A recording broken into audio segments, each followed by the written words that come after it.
Hello, everyone. Welcome to the week here on Going Optimal. We are preparing for the Arena Open, basically in a week, in 6 days here. On this coming Saturday is going to be day one of a 2-day limited aspirational event. I say aspirational play, which is to say you're playing for bigger rewards beyond 3-0ing your draft, right? It's too often for us limited players on Arena that the biggest stakes we play for are just a normal draft. It just happens to be that we're highly ranked right now or something, right? There's not much aspirational play going on for limited players on Arena, and we've been demanding that, and Wizards has listened and has offered up.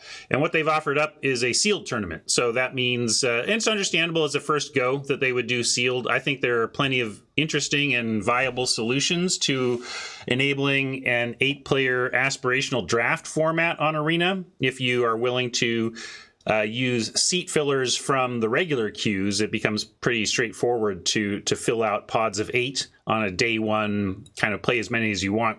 And that's what the structure is. So day one, we can play as many times as we want in this sealed event that's going to be open all day, best of 1 or best of 3, your preference. Then if you win a certain number in your day one event, you qualify for the day 2 events, which are going to be best of 3 only, but are also going to be sealed. And so it's a little weird because it means if you practice, like the only practice available to us right now in the system is best of 1. But this event is going to be offering best of 3, so it's a little weird that there's basically no way in system to practice for the very event that they're posing as being, all right, we're giving you serious limited tournaments and you can't practice for it. Oh, there is? Okay, cool. Thank you. They thought about that. Awesome. Chat has my back on this one. Historically, they have not offered that in sealed, so I thought they weren't doing that, but they thought this through. Great, Wizards. Thank you for correcting me, Chad, and thank you, Wizards, for thinking that through. Because if you're going to offer aspirational play, I think it is important to offer practice in that format. So maybe I'll go find that. I just went to the first sealed I found. Let's switch. Now that chat has let me know, I will find it. Where is it? Traditional sealed. Thank you. Awesome. Yeah, I want to do this because, here's the thing. Last week I played only best of 1 because I was not comfortable. Basically, late the week before, I timed out and lost a match in best of 3 because I just wasn't playing fast enough in a complicated, grindy, go-long attrition deck, snow deck. And so I basically abandoned best of 3 to learn the format for a week, to get better at my understanding of what's going on in the control decks, what they're trying to do, what they are prioritizing, get some heuristics in my head, get some expectations set so that I can just play the games out faster and approach this tournament without fearing the clock like that. And to continue on it this week now, I do want to play best of 3, both to put that to the test and both to practice legitimately for this event. Because what I was saying mistakenly before is how do I practice for, if you're going to say that day 2 is best of 3, surely you have to give me best of 3 to practice with. And they did. They have. That's excellent. I don't see why I would only play best of 3 right now if you were practicing for this event, because assuming you want to do well, that means you're going to try in day 2 where you must play best of 3. So since success means necessarily playing best of 3, might as well practice for success. So that's what I'm going to be doing here. And if you want to practice for success in any other format on your kitchen table, I know where to get the tools for it. That's my sponsor, cardkingdom.com. They can help you with everything you need for that tabletop magic experience. Whether you're looking to practice sealed at home, you can get some Kaldheim packs, and instead of practicing on Arena, practice with your housemate. That's totally cool. But maybe you're into Commander or Constructed, in which case you need individual singles of specificity to drop into your killer decks. And Card Kingdom is going to have you covered there. Lots of pre-orders for Kaldheim, lots of old stuff if you're looking to fill out that perfect spot in your 100th card list. Do it with my sponsor, do it with the affiliate link. Then they know you got there from here, and it helps keep me on the air. They really do track that stuff. And so if you're someone who purchases Magic stuff and you have Card Kingdom on your radar, great. Just remember that if they're going to win your business, you can always click my affiliate link, and then it links it with here and helps keep me on the air. So I appreciate that a lot. Now we are going to dive in. I'm going to grab a sealed pool. Going to get out of the way for you, right into deck building. No draft view here. And see what rares we get. This is a very rare-driven format, so we really want to hit here. And we basically did. We've got 3 cards that leap out at me. Retribution, one of the better rares in the format, 2 color. But if you have an angel, if the angel token survives, this card is nuts. Like, what's great about this card is its floor is that you made your opponent immediately deal with a 4-mana 4/4 flyer. Like, that's the floor. That if you can cast it, your opponent, oh, they snapped off the 4/4. All right, they 1-for-1'd you. They had to have it or they were going to lose, right? Doomscar, of course, one of the many sweepers in the set. There's many things actually in this set that can wreck most or all the creatures, but this is the all. This one just gets them all and is a very powerful effect, and we're going to totally play it. And then Burning Rune Demon, Mythic 6/6. Like, you already had me at 6/6 flying for 6, and then when it enters the battlefield, you may search your library for exactly 2 cards not named Burning Rune Demon that have different names, and reveal them. One goes into your hand, the other your graveyard. So we hope to have something like another bomb creature and the Draugr. If you have a Raise Dead effect and a bomb creature, you can get the bomb creature and the Raise Dead effect, and then you basically guarantee that creature no matter what. Or you just get your 2 best cards and you get your 2nd best card, and that's a pretty basically you either get a bomb creature and a way to reanimate it, or you get your 1st and 2nd best cards, and basically it reads you get to draw your 2nd best card at the cost of never being able to draw your best card, which is in a deck where you don't have either of them in hand, as a free tack on to a 6/6 flyer for 6 is excellent. Yeah, right. Give me your 2nd and 3rd, says Fenorm. I get the joke. But anyway, let's go look. But it's almost like I have a hard time imagining us ending up in something not at least white-black. The question is there a 3rd color involved, and are we going to play Search? I didn't even look at this card because it's a snow permanent. It is this isn't a legend. Although sagas are sagas aren't legendary either. So. Oh, it is Saga. So we could go get this Saga. So, okay, Search as a 2nd copy of Saga might be worth it. It's a little slow. You can get sucked in by the sexy rare symbol, but, we've seen this type of effect at 2 black with no conditions. Just 2 black, search your library for anything and put it in your hand, right? And we generally consider that unplayable. Although in sealed, it might be the place where it is playable. So anyway, we'll keep an eye on it, but this might be the place where we can run this. I'd be a little nervous about running this in a fun police format, where there's a lot of aggro running around, but I think we can expect low aggro in this format. Anyway. Already, grinding gems, that's cool. That's probably because I've actually crafted a lot of mythics for constructed. So we probably, I don't know why, probably a couple rares that we have 4 of already there. Anyway, that's part of what I want to do here is show you how I approach sealed deck building on this client, since it's not exactly the easiest thing. But taking a good look at your rares and mythics to start is fair. You can. I've also said, if you want to, you can cover up your rares and mythics and try building your deck without knowing what your rares and mythics are. That encourages you to assess the power level of and depth of your commons and uncommons, which can be helpful if you don't want to get lured into the just the no-brainerness of your rares.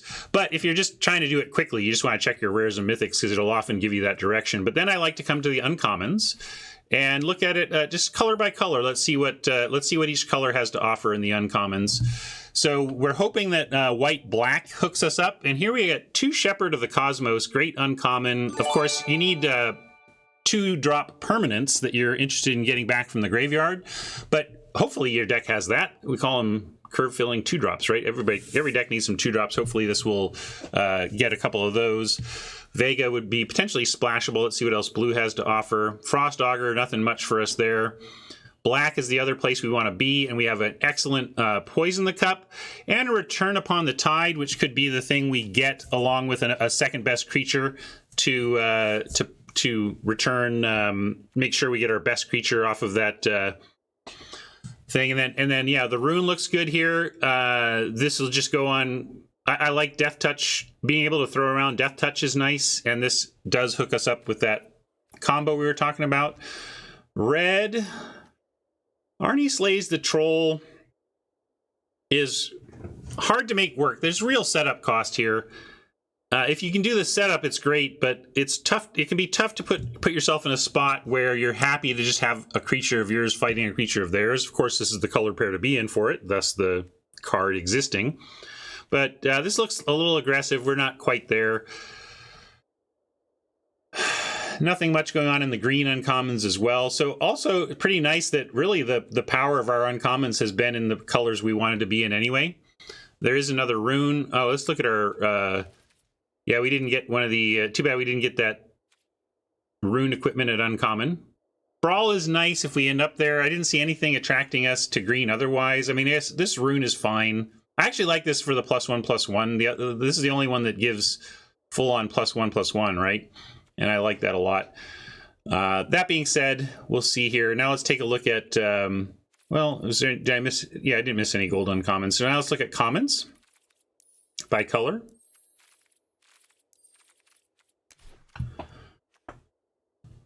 Raptor and Code Spell are pretty aggressive. I don't think we're very aggressive white, but I do like seeing the Bound in Gold, the Doomscar, and the Iron Verdict. The Gold Maw is whatever. That's pretty aggressive as well. Braggart's fine. Valkyrie's fine. Really nice... oh, Master Scald. Really great to see this on the, as our last white card. It's like, okay, fine. Scald is going to be great in our deck because of that Saga. And, well, maybe... It has the potential to be great because of that Saga, but we will see if it performs. But I like that that's there.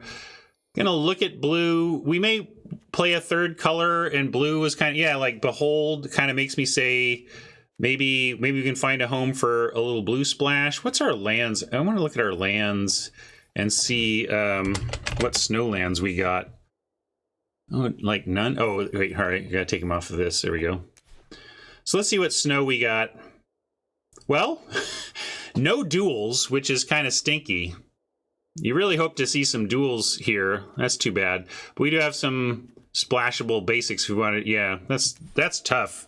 You really do want to see some dual lands in the format. So now I'm going to really hope that our white black is enough. But we could end up playing like Bergstrider and the card drawing in blue and seeing how that goes. Let's see what we get in common in black. Nice Elderfang. Raise the Draugr for the combo. Oh, let me look only at commons here again. 2 Jarl, that's fine. Yeah, this is all fine. Demonic Gifts. Is Rob in the house? I want to give Rob some credit as having been the first person who's really, of course, Rob has done this on other cards that I haven't agreed with. Rob's gotten excited about other cards that I've not been excited about. But I have written off these effects as historically too much setup, too hard to pull off for too little reward when you get it done. But I'm finding that this card is performing at playable status in this format, so I want to be careful. I'm not going over the moon over this card. I'm just taking this off of my list of you basically ignore cards like this and play them if you have to, right? But now I would say like Demonic Gifts has enough cool combos in the format that it's just raised to like, yeah, I kind of want one. Like sometimes you just run out of room. Sometimes your deck is doing non-creature stuff that's so good you just don't have room for Demonic Gifts, and that's understandable. But what I've learned is like when you have those drafts where it's like, oh geez, I did not get the sweet black removal that you hope to get. I'm low on interaction. Well, then boom, demonic gifts. Imagine it with Elderfang Disciple. You turn into 3 power, trade with their attacking boast creature that they thought was gonna get through. Instead, you trade off with the boast creature, return the disciple, and make them discard from their hand. Jarl, you flash in Jarl, you cast demonic gifts on it. It's now big enough to take out their 5/5, or maybe it's not big enough to take out their 5/5. They're attacking with their 6/6, but you get to jump in the way, and when it re-enters the battlefield, it deals the thing that it jumped in the way of, right? Although often, just frankly, 5/2 is just going to kill most things, but maybe you're in a double block situation. The Jarl kills one thing, and then the Elderfang Disciple blocks another thing, and then it re-enters the battlefield and kills that other thing, right? So this is another great combo. And then the final one I would mention is the Berserker, the Elf Berserker 2/2, that when it's a 3 power, when it dies, you get a zombie.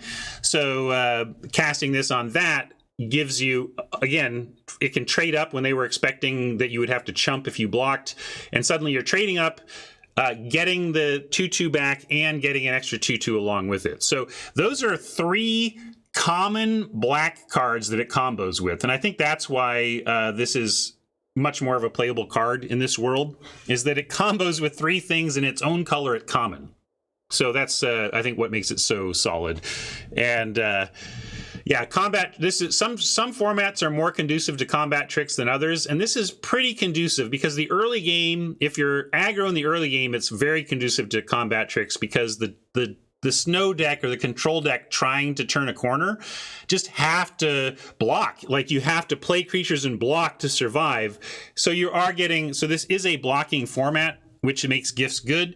But if you get into a mid-late game against 2 control decks, well, then you're a little bit on shaky ground, because if you fire this off, they could fire instant speed removal out from under you, that kind of thing. So be careful, but way more playable in this format than it historically, that type of effect has been. Demon Bolt on the splash in red. Demon Bolts always leap out, but nothing much else going on here. So probably not touching the red. And at common with green, we do have 1 Sculptor, but no Snow Duels. Usually Sculptor Snow Duels is where it's at, and no Frost Aura.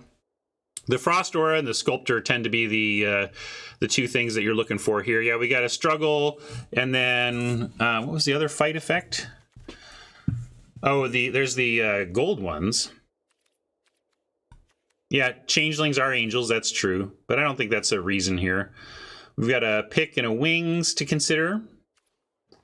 And there you go, that's our pool. So then I think I'm going to rattle off the obvious white-black, like just the most obvious white-black stuff, and see if that even gets us to a deck or not. Because if you can be 2 color, that's pretty powerful to have that kind of consistency. I think I will play this search for your bomb, search for your saga. A couple of these. Although, what are we getting back with this? I guess we have to find some. Maybe we will play these. Play the Gold Maw.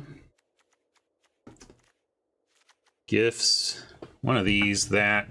Wither Crown, probably. Faithful, Poison, Jarl. Oops. You get back here, buddy. Wings, Pick. I don't know, what does this do? All right, well, it's okay. So this is good. This means that we can probably get away with a smaller deck, or a 2-color deck, but note that our 2s currently, I should put more in.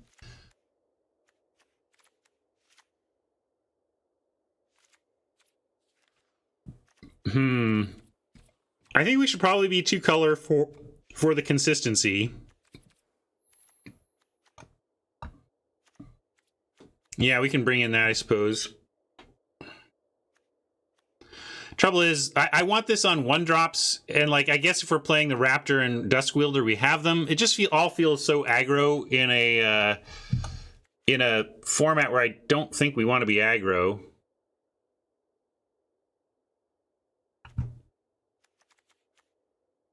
Yeah, I think probably only 1 raise or maybe 2 raises. And I don't think we're doing return, although returning the Rune Demon is obviously interesting. I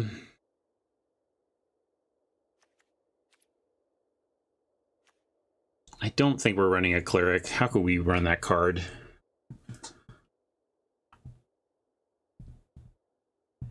Yeah, 50% chance is dead. 50% chance it finds one of our best cards.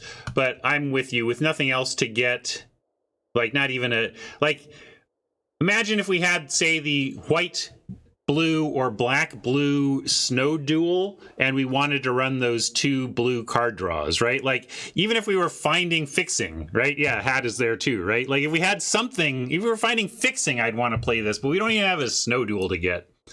Yeah, I was maybe Raptor is worth it if we're going to augment stuff, and just as a first, this if you're not doing anything to make this better, I think it's a little underwhelming, but it's still playable. It still does a job up in the air. I just think you really want to do something like get the Rune of Mortality on it, that kind of thing, you know. Yeah, exactly. So, and we do have stuff to put on it. I'm also down with cutting the wings, I think. We do have our own flying. I like wings as a way to give evasion to an aggro deck that doesn't have it, or as a way to give a more controlling deck defense against flying that doesn't have it.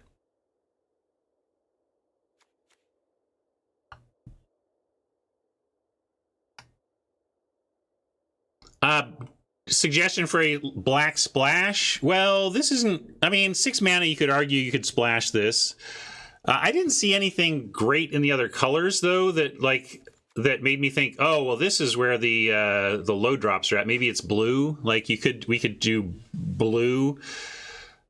I think I'm just going to follow my bombs, though, and start with the 2-color affair here. Yeah, 2-drop is pretty weak here. But this is also going to be a less aggressive format. So think in terms of those terms. We could also like ditch the Skemfar, which I don't think is doing enough.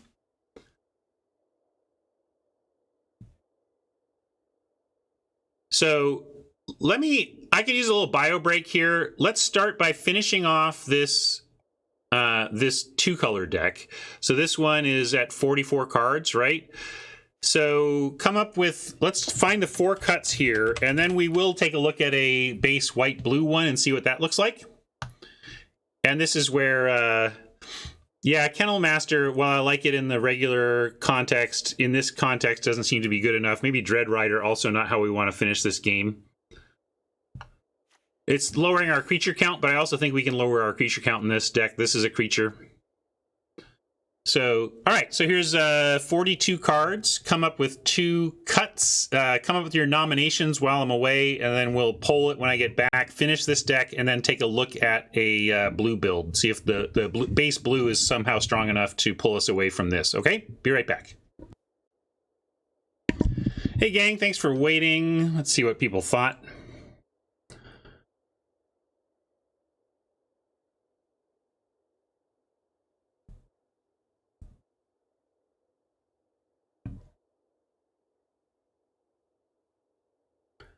It's worth noting that currently the only thing the Shepherd gets back is a Dead Disciple, a Dead Raptor, a Spectral Steel that has ended up in the graveyard. I guess he can get like Wither Crown or Rune. Like, it's kind of important to run the Wither Crown. It gives us something to get. All right, I guess the Shepherd, I was really worried, but I guess the Shepherd, especially with the Wither Crown, has some things that it can, like getting Wither Crown back with Shepherd seems interesting.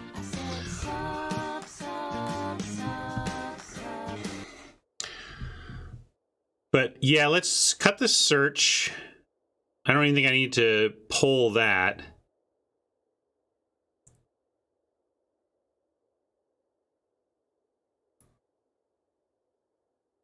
Demonic Gifts being called to cut, Spectral Steel called.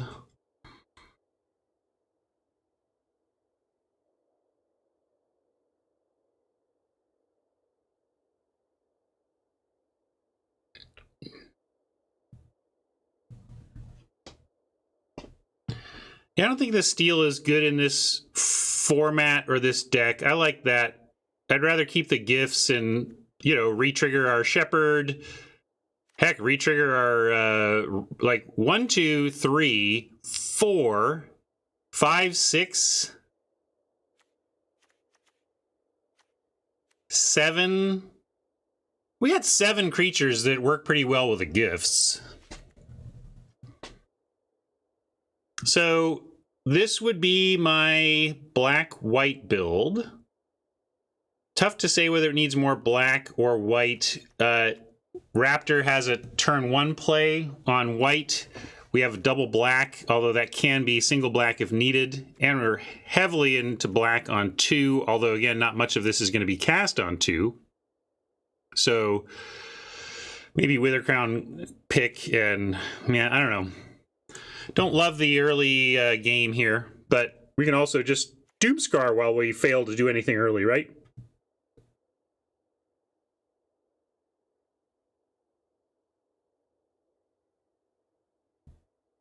So I think this is fine for the white deck. I'm going to say done, and then we could run that if we want.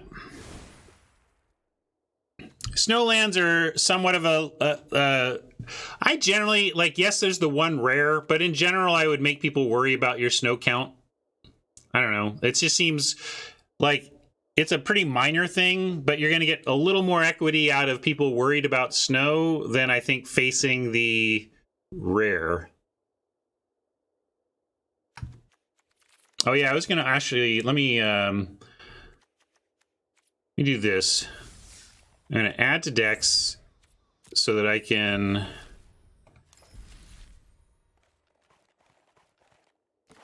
export this.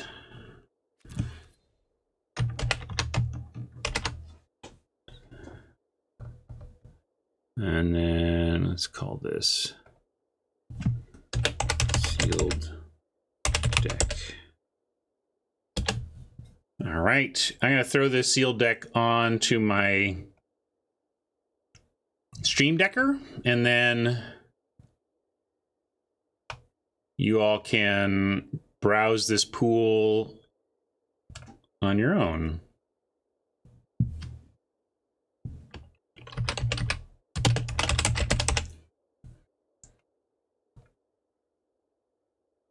All right, so that should be there now. Let's try it.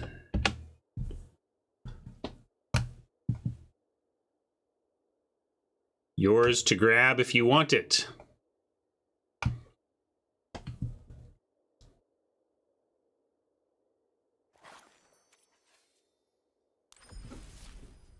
Oops.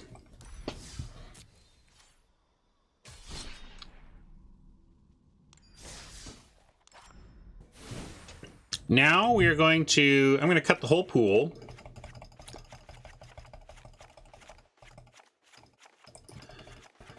I don't know if the suggestion was to splash the black, splash the demon, but there was a desire to look at blue-white. So we're going to do that and just start on blue-white colorless and then see about a third plus color after we see what this looks like. I'm going to, again, over-add here. Heck, I'll even put these in just to see what the spectrum of options is. We're not doing that. We're just, if we're not searching in the white black, we're not searching anywhere.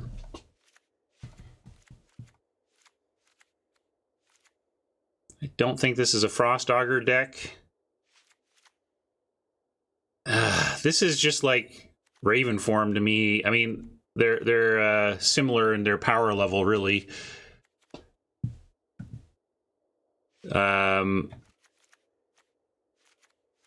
Yeti is okay. Hawk would be okay. This is where we get into splashing. Probably splashing at least the Retribution with the pick.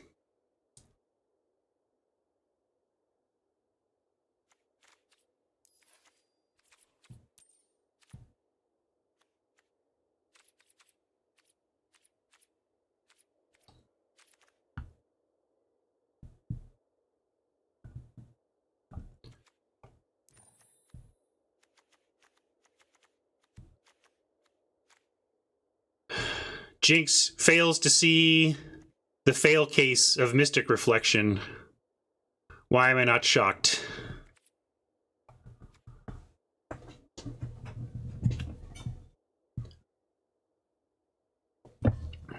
Well, as always, prove me wrong on 17 lands. Go show me, Jinx, how playing a Mystic Reflection is. If I'm seriously wrong, it should be reflected in 17 lands data, right? So I'm perfectly willing to be data driven and adjust my opinions that way.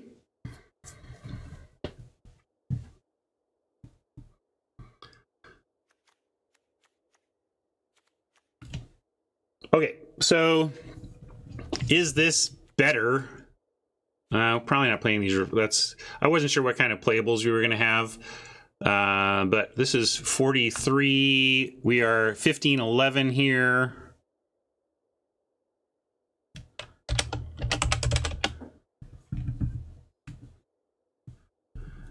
Yeah, what is this accomplishing? Like, all this really gets us is Behold. And some extra cards off of Vega. This is not right.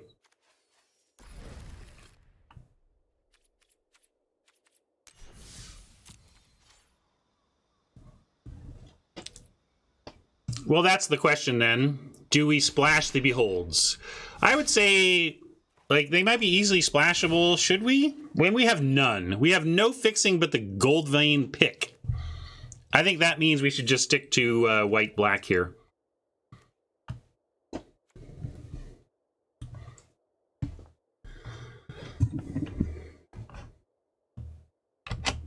I call this one adulting because we're playing two colors in sealed.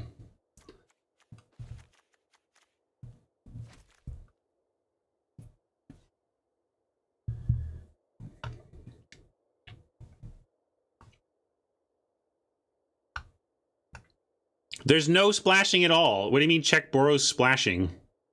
Gang, we have checked the lands. We have no tap duels. 0. The only fixing we have in the entire pool is Gold Vein Pick and Jaspera Sentinel. You really want to go 3 colors on the strength of that?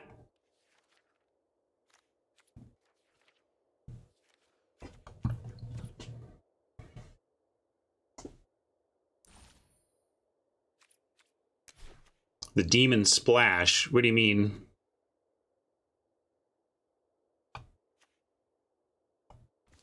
Anyway, we're going to run this. Basic lands. M21 Planeswalker lands. I don't know if we have those, but let's find out. I think I don't have all of them. So there's like a couple of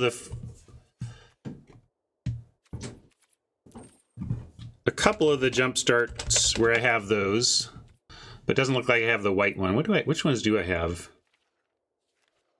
Huh. I know I have some of those. Favorite full art if not. All right, we'll go full art instead.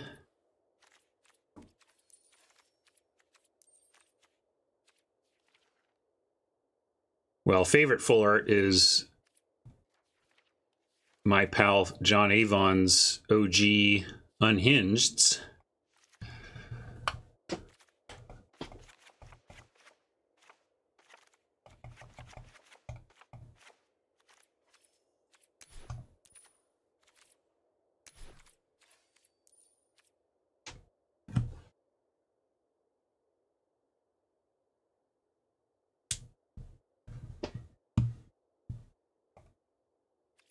All right, so Jinx, we've checked 17 lands, and Mystic Reflection, despite obviously having best case scenarios that seem fantastic, we can of course formulate the scenario in which that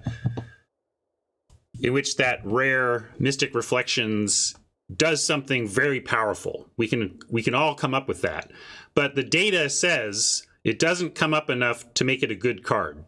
Can you acknowledge that, Jinx? No sarcastic tongue out emotes. Can you acknowledge the data, Jinx? Despite Mystic Reflections obviously having spots where it does incredibly powerful things, it doesn't do it enough to be considered a powerful card. Can you do it? You're being your jokey self. I'm curious if you can actually do it. I'm doing it. I'm trying to find my way to understanding what's good about that 1/2 reach creature in green. I'm really looking at it. The data says it's better than I think it is. I'm doing my best to learn. Can you do it back, Jinx? I don't know. We'll find out. Let's see if this deck does anything.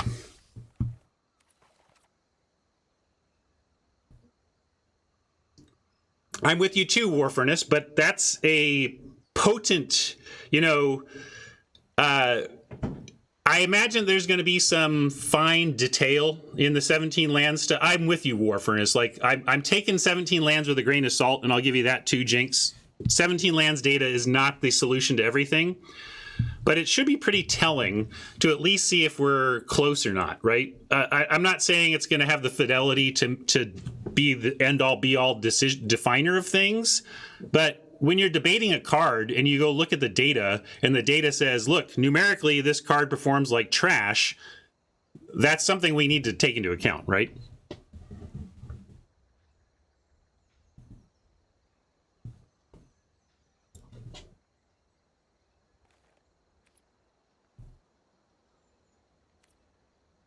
All right.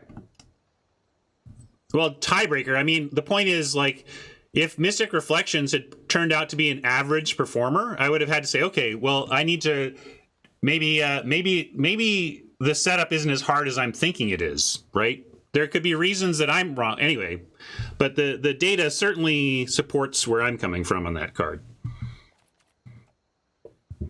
Now, let's get to here. Why, when I move it here, does it move it elsewhere? I swear, I move my record around, nothing ever stays right for me on this setup. Makes me feel like an old man. I used to work in the tech industry. I used to make this kind of stuff. Now it just confounds me like I'm my dad or something. My poor dad spent his life working in Microsoft Word, then they went and changed it on him with the whole save and load to the OneDrive stuff. You know how save and load has just become way more complicated in Microsoft Word than it ever was before? Like, my dad can't even use Microsoft Word. He can't save anything. He doesn't even know how to save anymore. It's really pissing him off.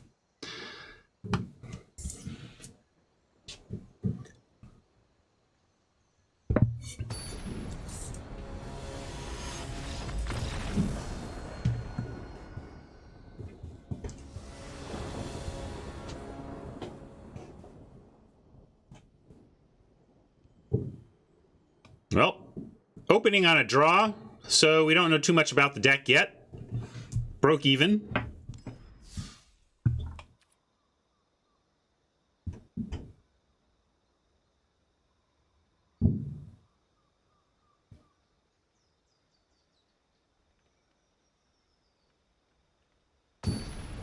Yeah, Fenrir says this is medium. Let's let you all can tell me what you think.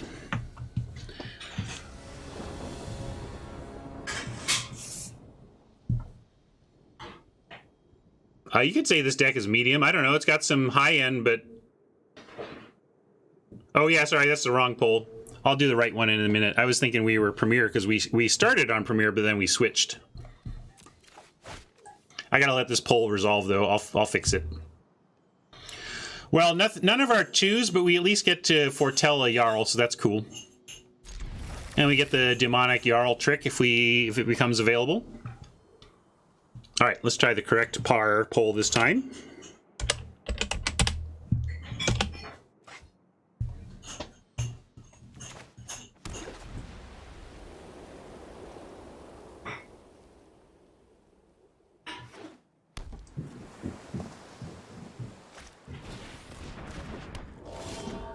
See, that's surprising to me because we were talking about how snow, you're just limited on the snow lands you can get. However, if you got 6 sweet snow lands, you happen to get some of that ETB tapped kind of snow basic, that could get you above 6, and if you got some of the Glittering Frosts, you could end up with enough that I would justify the Ascendant Spirit, but I'll be surprised if that's correct. I'm not saying it's impossible, but it's going to be tough for a lot of snow decks to get to the 4 snow you need before I think this is really great.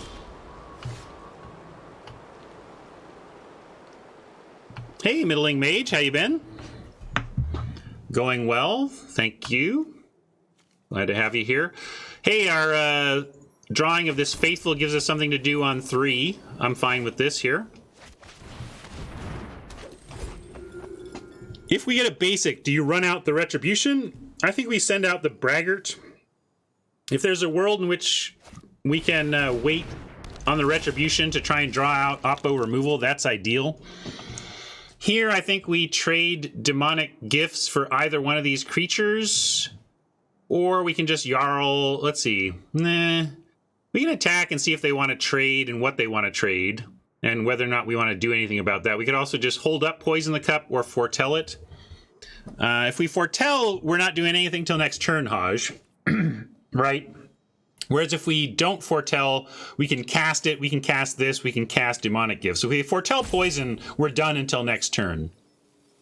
Oh, all right, yeah, you're right. Can't cast it anyway. Sorry, thank you. I got confused about my own Snowland. But we do lose the ability to cast Jarl or Demonic Gifts. So it might be right. The other question is, though, if we were to attack with the Faithful and they blocked, are we happy to Demonic Gifts the Faithful back? It does load up the graveyard a bit for that raise.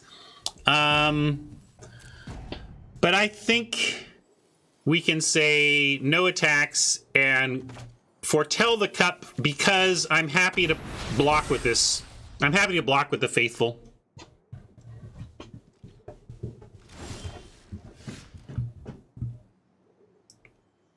Close one clockwise. We have an hourglass, so at worst my hourglass goes to 0, but I'm glad we prevented that.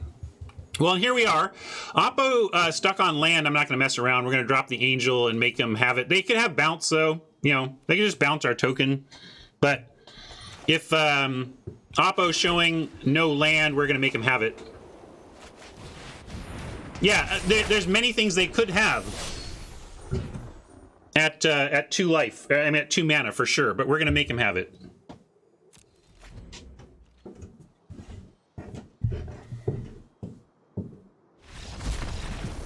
And sometimes they don't have it in Scoop. Oh, thanks. Cardboard Live isn't even open because I restarted before stream today.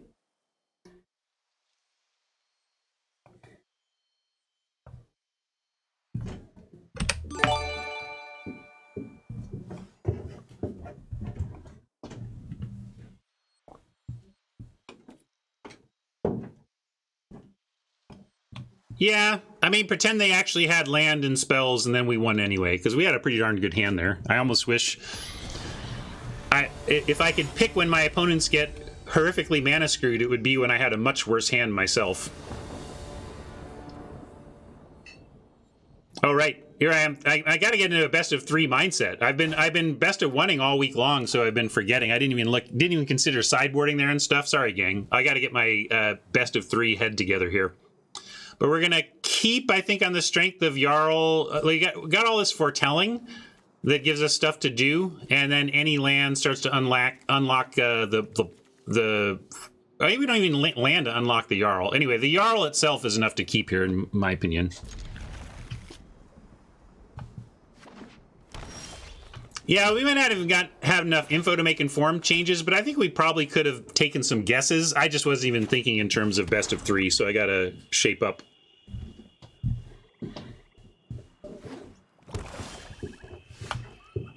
All right, we really want to see that 3rd land so we can cast the Champ or the Faithful, but good to know that we do have endless Jarls here. Jarl, get back to Jarls, Jarl. Yeah, like we can make it to like turn 8 on just these 3 cards, right? All right, but we don't need to. We've got this. We do have a very scary Sarulf. I've come up on this card. Chat was trying to tell me how good it was, but I needed to experience the frequency with which you can get something off the counter ability. That's where I underrated the card. I thought it was going to be much harder to get more than one counter on this thing, right? Because I felt like, and I also forgot about the fact that it deals with tokens. It's really good at tokens. I'm going to play the Faithful, though. Because with one counter, you can get rid of tokens and 1-drops, and seeing how it handles tokens so easily, and then that it's not too difficult to get 2 counters on it, at which point it can really start taking care of some real stuff. Here we have a pick that we could play an equip. Then this becomes a 4/2, but then they just block with the Outrider. They trade. We get no value, we get no treasure, and then they get a counter on Sarulf, so I don't love that. I think we are hold, or we just play a Gold Maw Champ.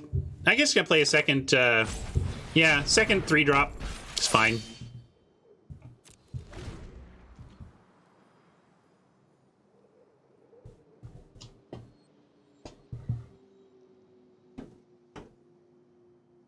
Right now, blue and green creatures, Oppo plays, are going to come in extra big.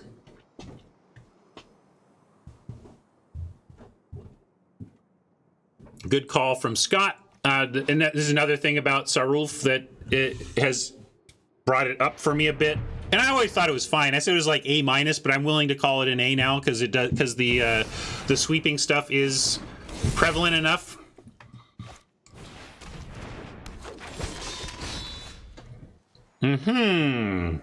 What does this do?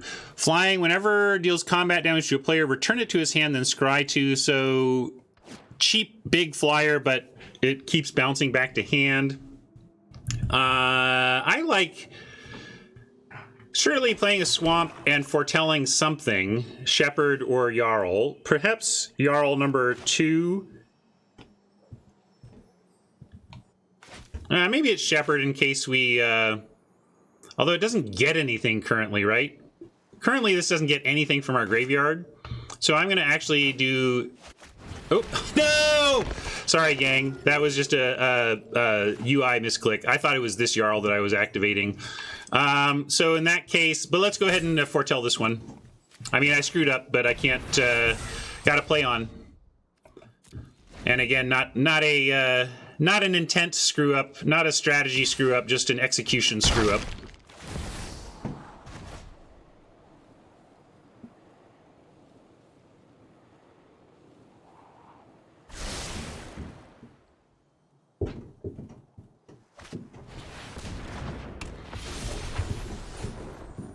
Getting a little rough for us in the air here, but Valkyrie can get in on this. And as we see, like, again, they're showing not a lot of snow for their snow payoffs, but I'm just going to play... Yeah, we can try... Well, do we want death? Like, I guess we're happy... If we say swing in to make it cheap, but I'm worried that we just make Sarulf bigger for no great gain there. So I'm just going to hard cast.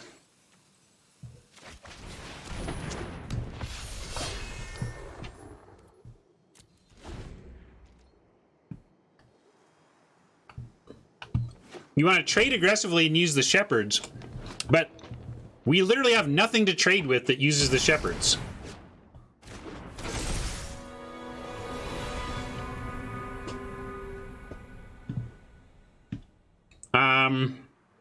Here's where we could block,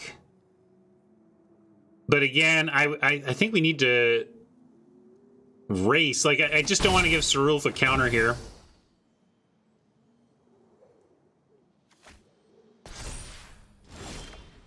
See, Glittering Frost is, like they said, the kind of thing that can take your underwhelming snow count and fix it. So maybe they just have a ton of Glittering Frost that justify all their snow use, but I think their snow components are pretty lacking here. I'm going to go pick on the Valkyrie, swing in, get a treasure, and then at least have Jarl on the back available.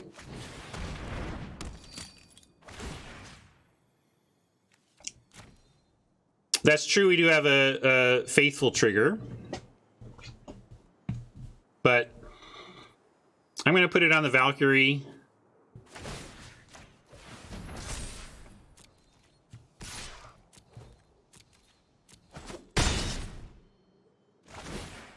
Oh yeah, Bergstrider does not need much support. I'm talking about the Valkyrie here and the rare spirit that needs 4 snow before it can get to its final evolutionary state. So now we could foretell a Shepherd, but again, nothing really to get with the Shepherd, so I'd just rather hard cast the Shepherd at this point when we get there and leave Jarl and Raise up. Also, I'm coming to appreciate the instant speed of Raise because sometimes what you need to do is save your mana so that when they kill stuff on their turn, you can return it at their end step before your main phase. So I do like usually these are sorcery speed, and understandably so, but at times like this, you can see how it's actually nice to have it at instant speed. All right, everyone, chill.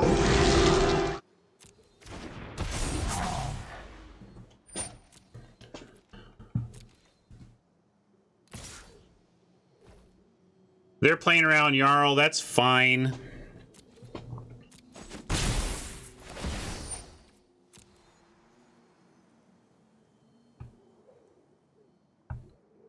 Look, Brian, you abandoned your post as meme maker. We got to start digging through your trash and making new art out of it.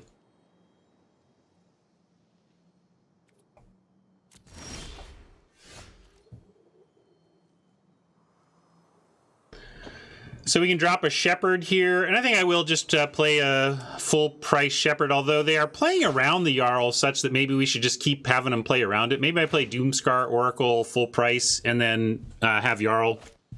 I'll just do that.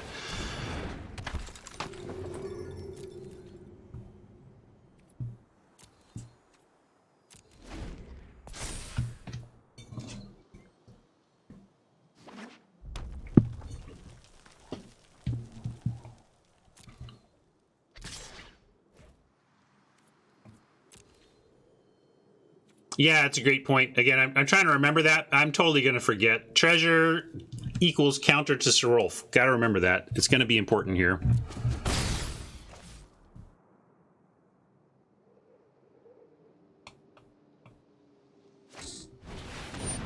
Well, must be nice, Oppo. Must be.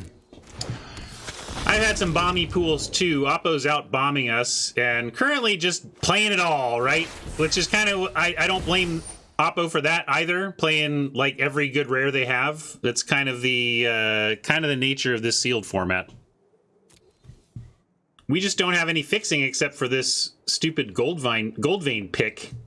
So it's really tough for us to splash. We got no snow duels and no green fixing. We got green untapping. We got the Sculptor to untap, but not anything to fix. Yeah, Glittering Frost is key if you're going to be that greedy.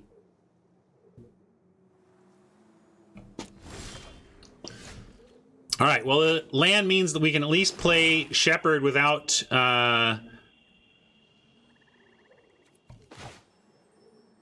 putting a counter on Serulf. The problem is the Predator is going to kill us. So this is game 2, probably of 3, so we can also start thinking of sideboarding. We have an opponent who is playing more powerful cards than we have, but is playing a greedy base to do it. So we should try and get them dead. We want to be more aggressive. We want to punish them for not hitting their colors early, for example. So maybe we can shift lower to the ground. Don't know if that'll be correct. We do have a Bind in Gold. Yep, that would help with the Predator for sure. We do have a Wrath effect.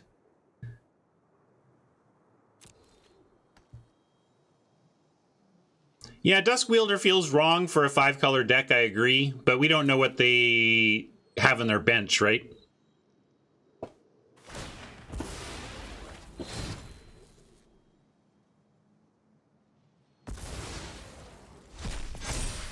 You don't think that's a bomb? I think that's a bomb. I mean, you just need anything else and you can't kill it? And simply by attacking, it gets bigger. Oh, ours is, yeah, agreed.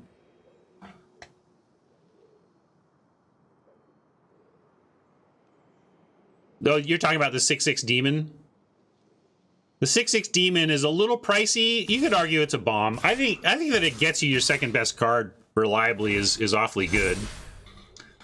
All right, Oppo putting us to a must-block situation now. So Sarulf's going to get some action. And note that they're doing it when we can't Jarl. So this is... oh, come on. Don't split hairs with me, please. In your library, second... It's always the second best card left in your library. And if anybody tries to split that hair with me again, I'm timing them out. Yeah, Valkyrie. Well, let's see. We've got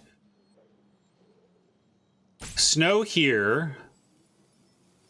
I guess we have to block the Valkyrie. And then we got a chump down below. I guess we can't chump down below. We need to try and win a combat down below.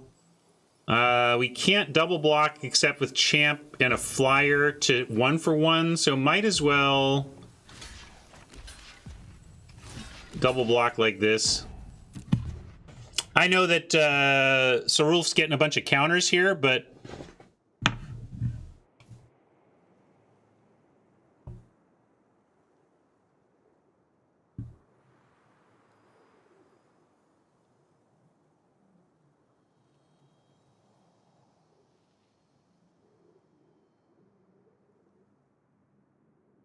right. That's what I mean, though, Haj.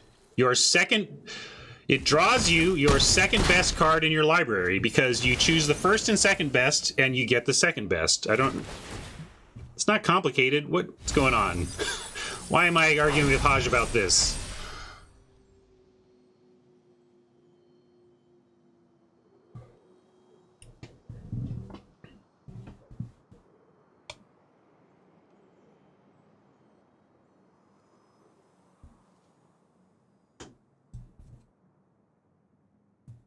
Oh, yeah, sure.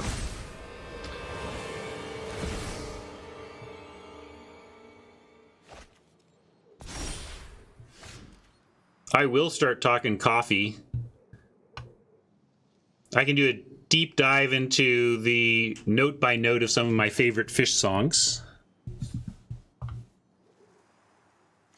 No, they just returned upon the tide, the first.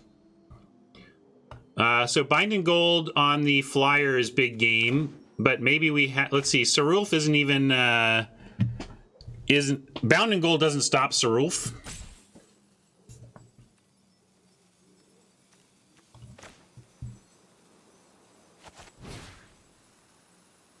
So, I don't know, I think we're just kind of dead in this one. I'm going to put this up here, though. Maybe we can...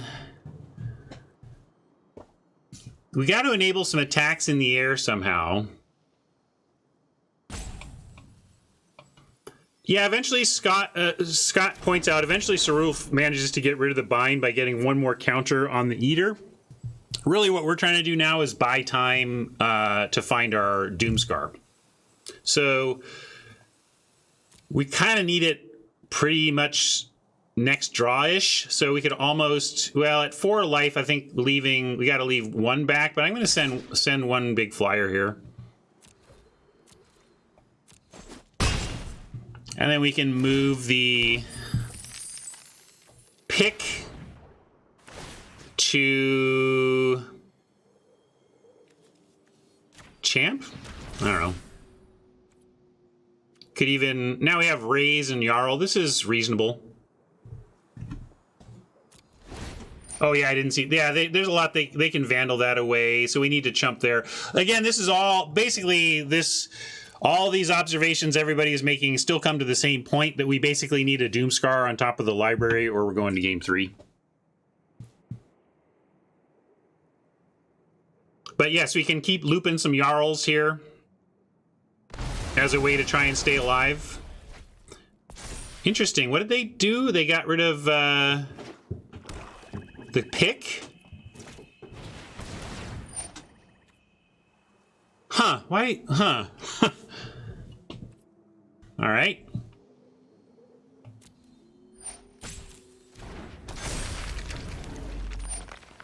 Yeah, I didn't like that for Oppo. I mean, I guess they were just going for... I don't know what they were going for. I mean, we're still in a bad way here, but...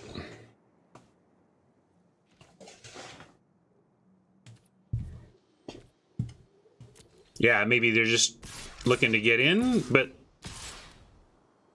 If they're not sending Sarulf 2... Send it all and they got the win, right? Or not, or pretty close. So now we got to decide if I need to raise in response. I guess Zombie Cleric, Elf Cleric, we can raise for 2 clerics. But then we don't get the Jarl. If we don't get the Jarl... No, we don't need to raise, because I would rather get the Jarl, right? Because, yeah, we lost our treasure opportunity, so we're going to let him have this one. We're going to let the Jarl die, and then we'll get different clerics back. Yeah. Yeah, I missed my raise response. I didn't have a chance to respond, right? I mean... I guess when this went on the stack, I had to decide whether we wanted to sack treasure ahead of their decision to remove counters. And we didn't think they were going to remove counters, so I don't think we were ever going to... I mean, if we sack our treasure, we even make Sarulf bigger. Like, we needed to call their bluff and say, do it or not. And so we did what we could, is my point. I think we're just still at mostly, aren't we? Your friend here is only mostly dead.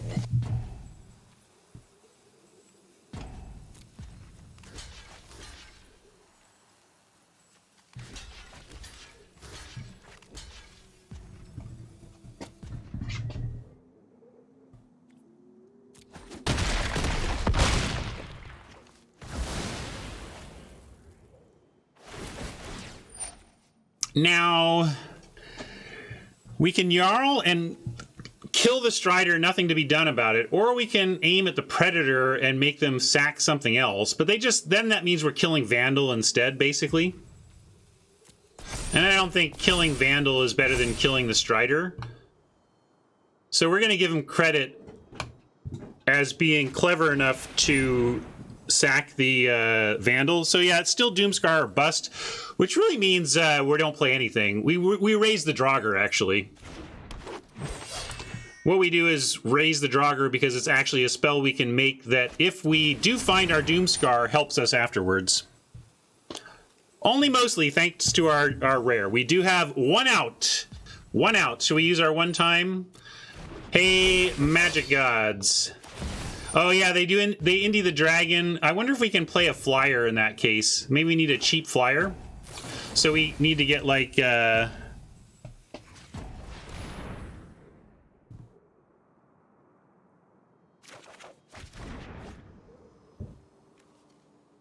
I didn't have it anyway.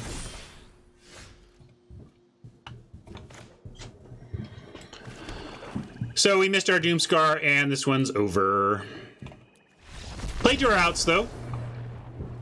Good call that Doomscar doesn't kill Predator, but in response to the Doomscar, they sacrifice a creature, and their Predator becomes indestructible.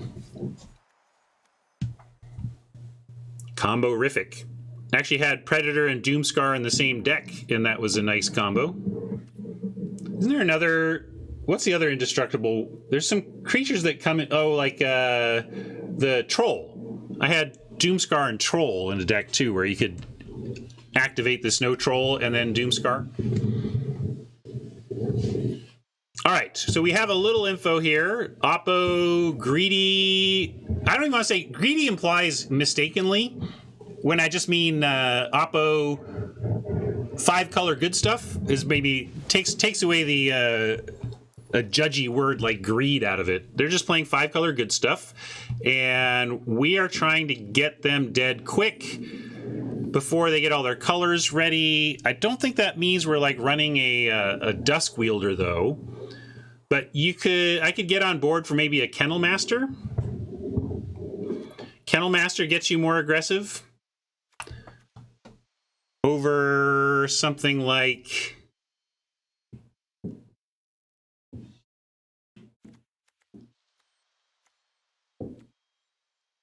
I don't know, over what?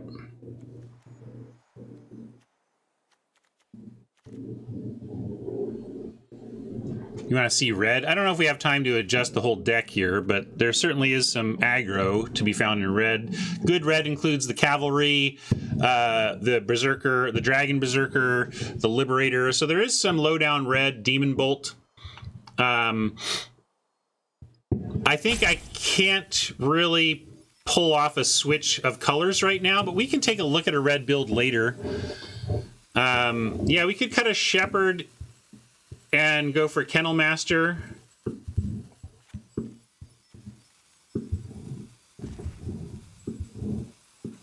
I'm going to do this.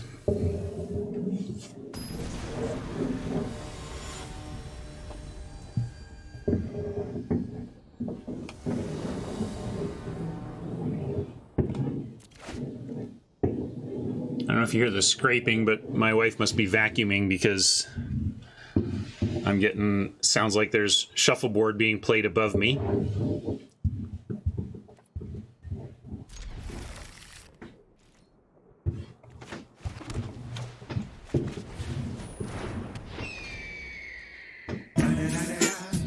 know what happened with the DRE?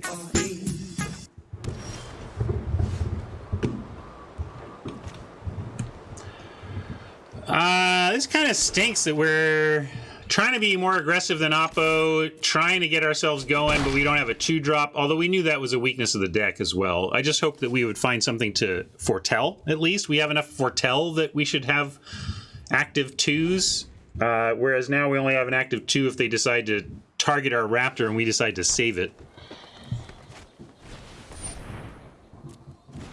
And that's tough for us to see. The color-heavy deck getting hooked up with the Sculptor and a Snow Duel means they're going to be ramping out. So I'm immediately unhappy with our scenario.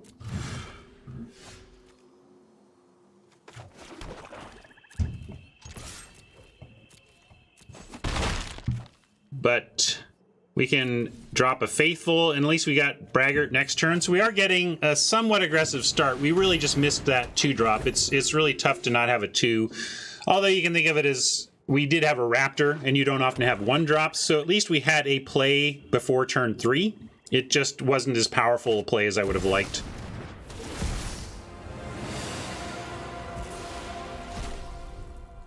Valky coming at us. Frustrating. Taking our Braggart.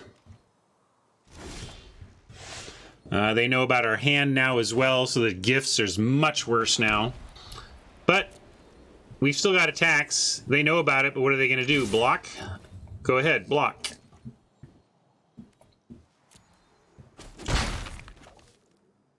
Question is, what, if anything, do we bind in gold? One nice thing about Valky is if we find our Doomscar, we get a free Braggart, although it goes to hand, not battlefield, so it's not quite as good as some of the O-ring type effects can be when you have a Wrath effect. If we don't cast the Bound in Gold, we're doing nothing except holding up the Demonic Gifts. We can bind in gold the Sculptor to hold them from ramping. I'm kind of with Scott. In the end, I just don't think this is doing enough here to be worth using on either of these. Maybe the ramp, right? Like, maybe we regret giving them 5 mana this turn, but the most likely thing they're going to do to make us regret having 5 mana is play a 5-drop creature that we can bind in gold.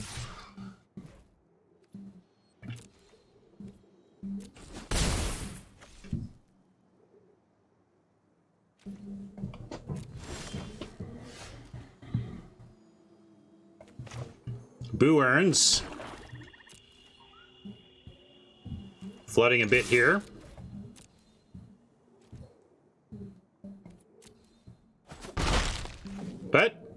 not doing much, so kind of working. But look, they got Wooburg here minus the blue, so I feel like the hurt's about to come. But we got a bound in gold for the first hurtful thing they manage.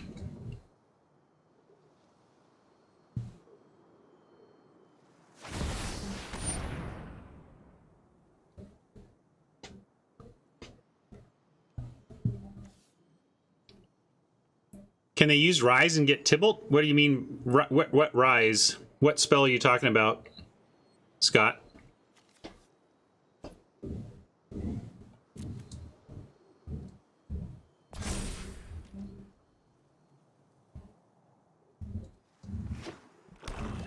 Oh, sure. I thought you meant like some sort of thing that puts it on the battlefield as the Planeswalker, as opposed to get it back from the graveyard and cast it as a different spell. I'm with you now.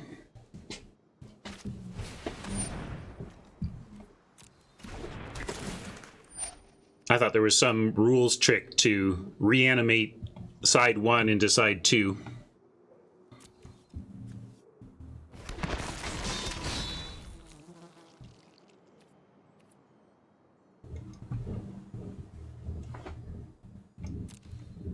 Helm is a good card, but Demonic Gifts still okay here.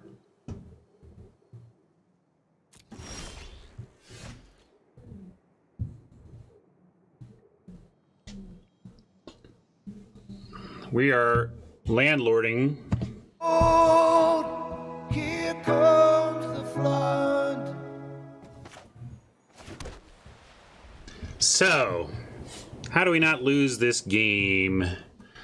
We can send in with both. I mean, we're still winning the race in some way. I guess we just send in both Demonic Gifts if they block the Faithful finally, and then bind in gold something.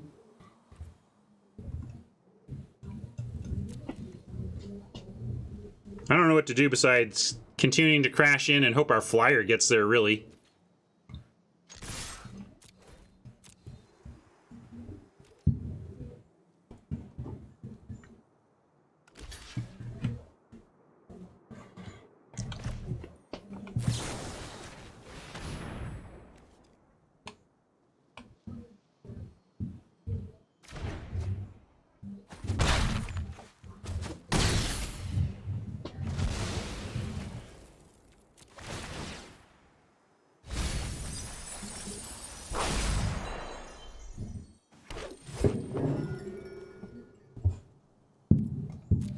So I could play the Bound in Gold, but I should see where they move the Helm and decide next turn. Yeah, you could bind the Helm and keep it from going on anything else, but I think that's a little too fancy. If they want to spend the mana to re-equip, we just bind whatever they re-equip. I think that's better. Yeah, they get to move the Helm again, but regardless, we're going to decide next turn.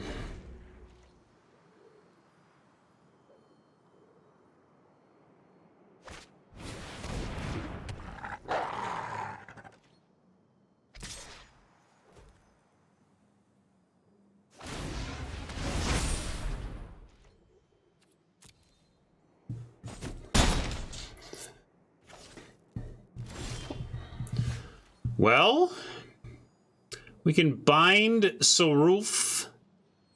I guess we could bind Sculptor, and then if they want to block the Faithful, they have to block with Sarulf. If not, we get them to 5, and then we have a Flyer and a Tapper that can maybe help us get the final damage in before they can do anything about Sarulf. So I think that's our best hope here. We're just going to try and get there by hook or by crook with the Raptor. And oh yeah, sorry. This was making me think this was a aura removal. Thanks for catching me on that one. So I guess we're just trying to win with the Raptor, and we drop a Champ for this turn. We got to send Raptor.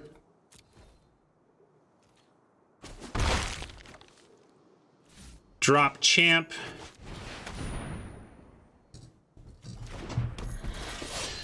And I mean, if they have, I guess if they have a Skull Raid, I'd rather have Ditch of Plains than them get an extra card. So I'm going to hold this in Skull Raid fear. But next turn, also, yeah, if we draw a land, if we draw any kind of action, it doesn't matter anyway. So yeah, this is fine.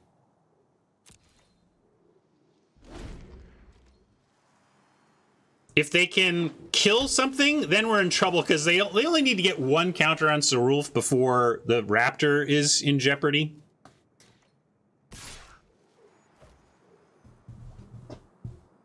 Yeah, we can't. We're not blocking. I mean, we have 25 life, so that's not even really the problem at the moment. We are just trying to figure out how to win with a Raptor in 8 turns here, which feels unlikely, but we have other spells in our deck we might draw. But we're not. We will say goodbye to flesh and blood.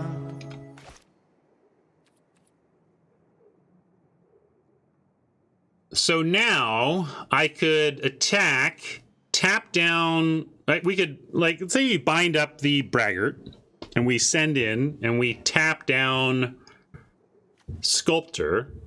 Then 3, 4, 5, 6. We're representing 6. And then, but then what? Then they block with the Outrider, trade.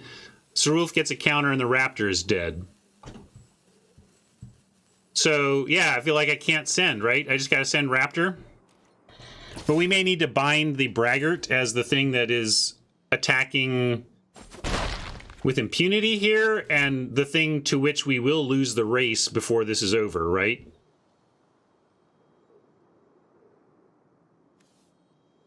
So I'm going to bind the Braggart. Seems like we need to. Eventually, if we're going to attack with the Champ and get a force, attack and force some damage through, we're going to need this Braggart bound anyway. So let's do that now. Our Braggart. Trickster God just copying our troop.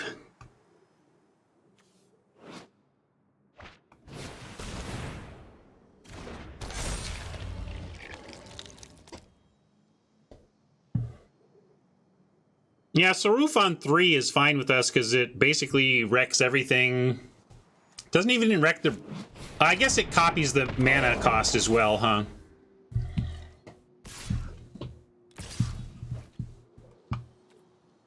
We just can't trade. Okay. That's finally not a land. Is it good enough? We'll see. We just can't... We cannot get a token on this, though. We need our Angel token to kill Sarulf, and then we have a chance. I'll attack first. No reach, right? No reach.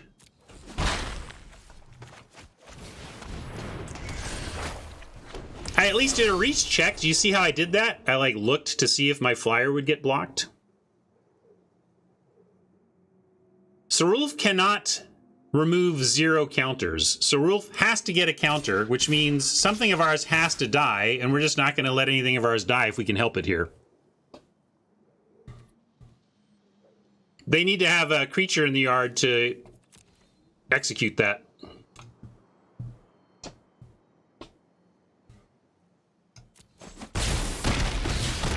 I could have put Champ in front of the Sculptor, but I'm just taking no chances here. We need to untap and kill Sarulf.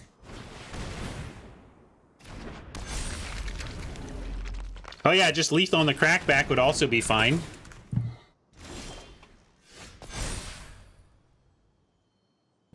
Let's see, they've got can't block, tap this, can't, and then, so if we tap one thing, we get in lethal, right? Anybody see why this isn't lethal? I think this is just lethal.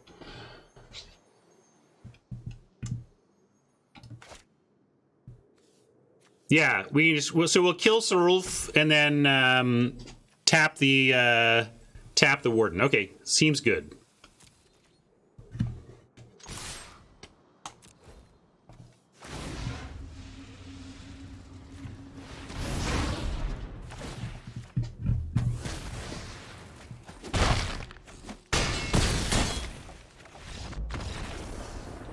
Whew! Wow, I did not think we were going to get that one without our sweeper, but we found an alternative.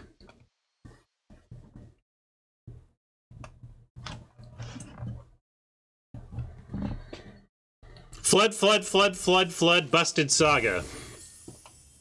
It worked.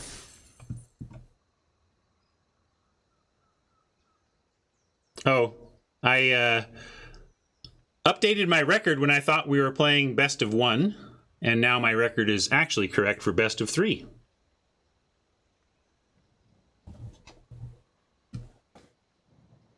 I don't remember that at all, Hat. Like all good champions, I immediately forget my mistakes.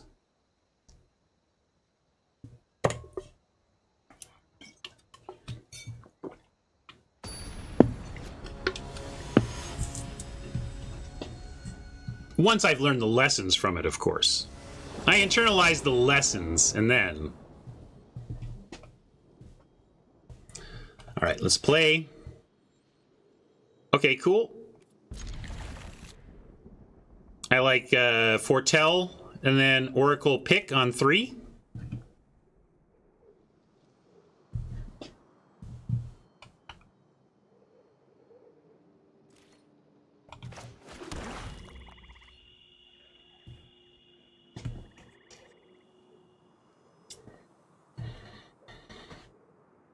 Gotta keep my clock in mind. I pushed it a little bit more than I wanted to in that last game, so I'm gonna try and be better here.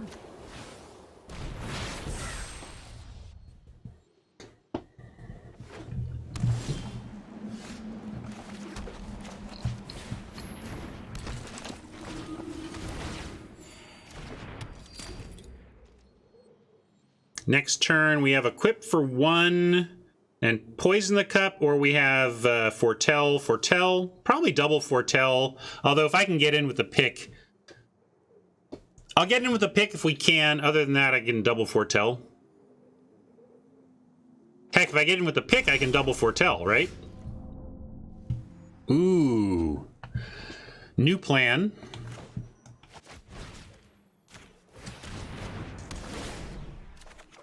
Death touch pick. I kill you with this pick.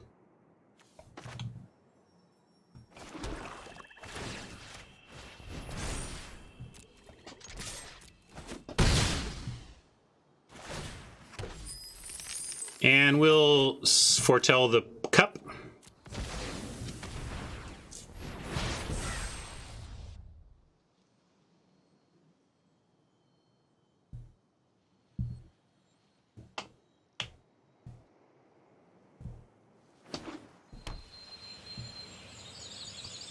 Gold or blood, we get one or the other.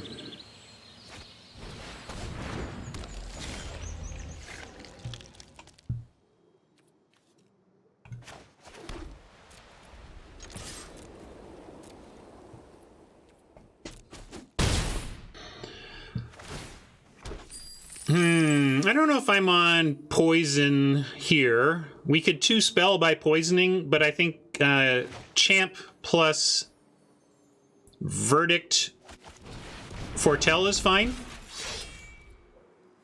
I'm not even going to leave it up. I'm going to go full on foretelling.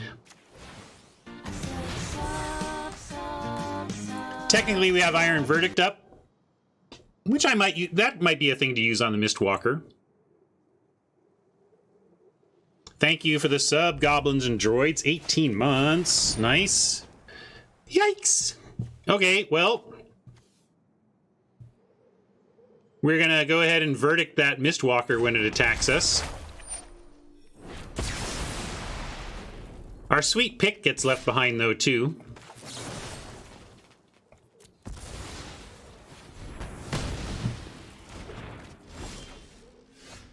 Well, Valkyrie is cheap.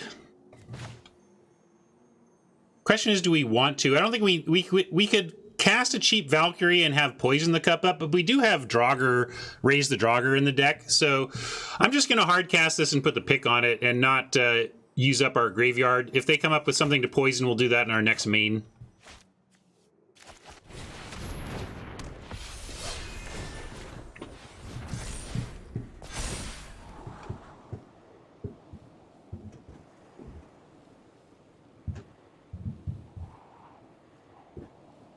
How many shots am I planning on taking? That's a good question. I think I'll take 4 shots. Maybe 1 from each of my accounts. Maybe 3.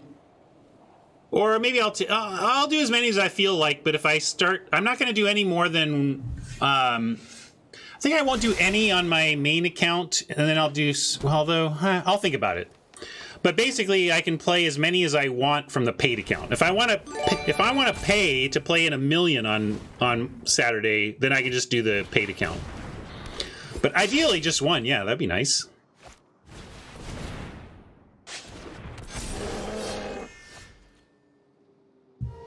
Hey, Stella! Can't you hear me yell? All right, we're going to poison Svella, of course. But let's see what they discard first.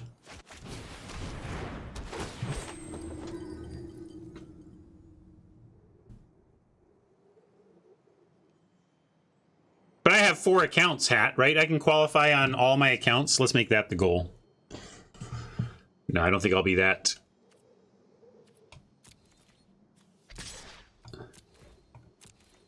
Aggressive.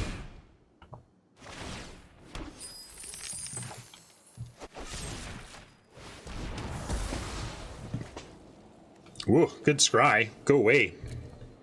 I'm gonna go ahead and move the pick.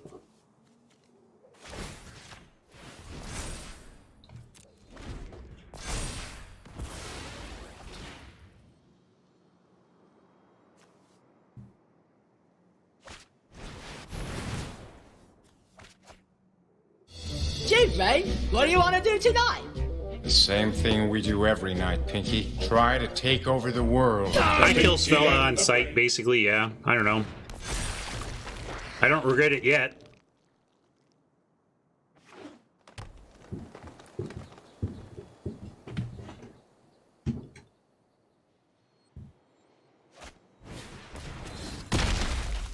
Strong. Kind of out of stuff to do now. Got Scald, but let's get our Saga. That'd be nice. Anything in here? Nothing to get back with Scald. They're at 8 though, and we've got a Disciple. We could send in and then drop Scald if they block. I mean, if I like attack and then Scald equip. I figured they would do this. You know, they've got the snow to bring this back, but I'm trying to make him have to do that because this enters tapped, so now Scald threatens for a big crack, and then at a 5/5 it actually gets past Narfi. Wish we had something to get, you know, something to get back with it, but I'm not going to leave my board empty here. Oh, I assume they did, but maybe this land is messing up things and making it hard to see. But 1, 2... Oh, sorry. I saw the border here and thought those were special snow, but they're just getting weird borders because of the tree. So yeah, maybe they don't have snow. We'll see.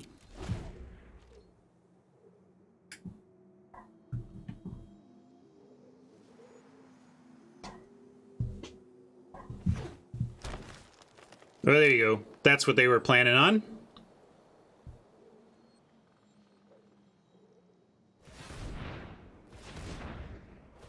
Yeah, they can do the troll thing. We got a Death Touch 5/5, and right now they can't block it without double blocking. So, yeah, they can make a troll. Or what are they doing here? What do you think is going on? They're leaving their snow to get Narfi. Okay, there you go.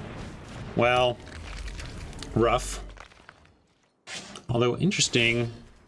Elf Warrior, Zombie Wizard. Okay, I guess they weren't the same. And, of course, flood time for us. Oh, here comes the flood. And this is a little unfortunate, but they still need a double block. It's just that they are going to double block. And then the only thing left on the battlefield at that point is Narfi. So Narfi gets to clean up after this, but I still think we need to make him double block here.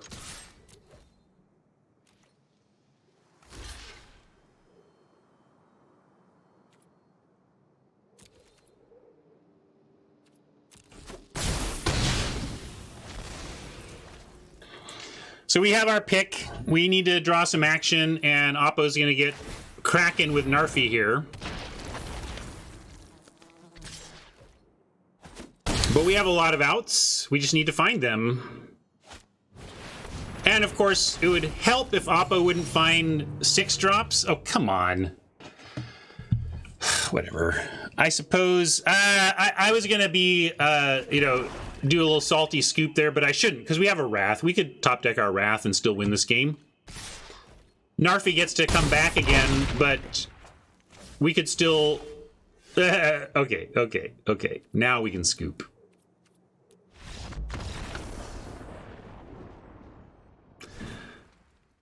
Whatever, deck. Now we got to win 2 in a row. Unsurprisingly, more 5-color nonsense. 4/5-color nonsense. I just think that's going to be mostly what you see from people, and it's mostly going to be correct. 3/7 says Rob. Yeah. Ryder. The thing is, I don't know. When I look at these decks, I don't like planning for a longer game. I find myself wanting to plan for a shorter game. It might still be correct, yeah. The Shepherd, again, seems to be underwhelming. But, like, this is a plan to play long, and I don't know if we beat them playing long.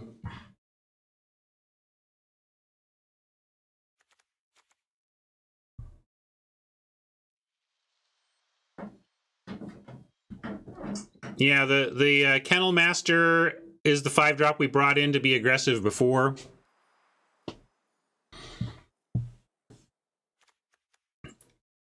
We're never going to play true aggro, but we can be more aggressive, Rob. Like, for example, the Kennel Master, right? That's an example of the type of play to make that we could make here. I still don't think we're at Spectral Sword because Spectral Steel because we don't have enough cheap creatures to put this on. If I had multiple 1-drops, then I'm more interested in Spectral Steel for our plan. But in this case, I don't think it's the card for us. I just want to be more aggressive without pretending that we can become aggro, because I think Rob is correct that we don't have the 2-drops to become pure aggro, but we can become more aggressive. And I think I don't like the Rider on that axis as much as I do like the Kennel Master. And maybe it does drop one of the flyers down. I'm going to try this again.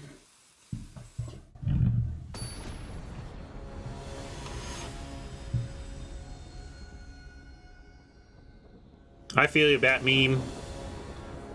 This pool is a little weird. I think we're doing what we can. Yeah, this is a reasonable... A first striking Death Toucher is good. We'll keep this. And, you know, meme value. You know what happened with the DRE?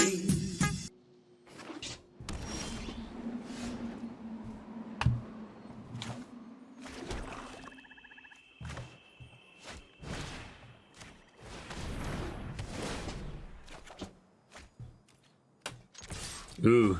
Elderfang wearing the rune would be also good. Our equipment wearing the rune was the best.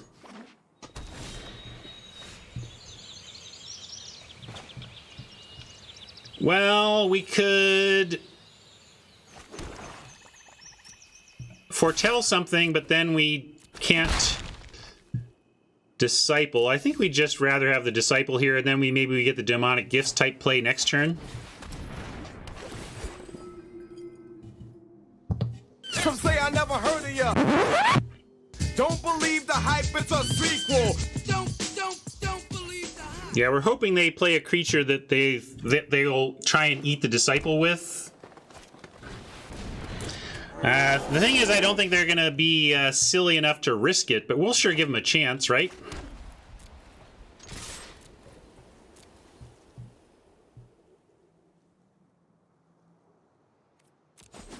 We do have an Iron Verdict, so as soon as Fella goes to make a mana rock, we can kill it.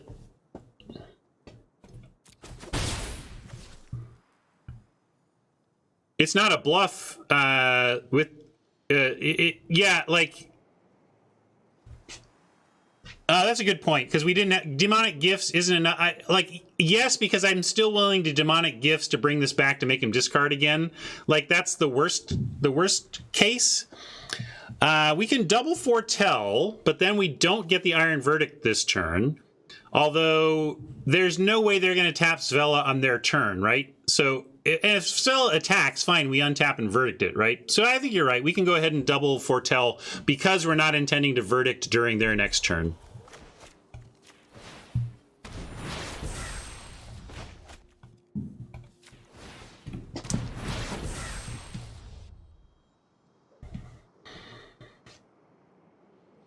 But this does, they might tap to play a 2-drop? What do you mean?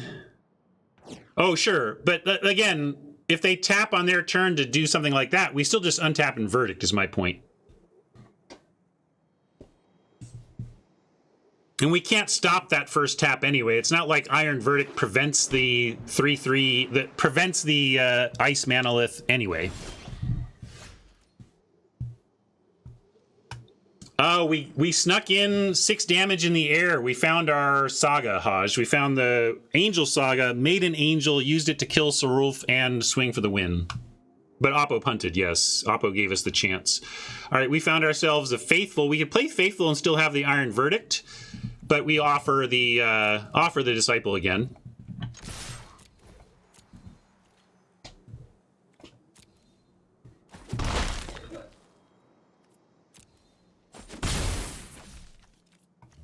And indeed, Faithful is leaving the right mana up for us, so we do this. They go to make a Ice Pillar token thingy, and we kill Svella, if possible. Oppo has a lot of mana up, so we'll see. They're only going to have 1 when we fire off this Verdict, though. Well, it could be Pump, but I guess there's no 1 mana. Yeah, it could be the Hexproof, right? Hopefully it's not the Hexproof, but we're going to make him have it. They did not have it. Good.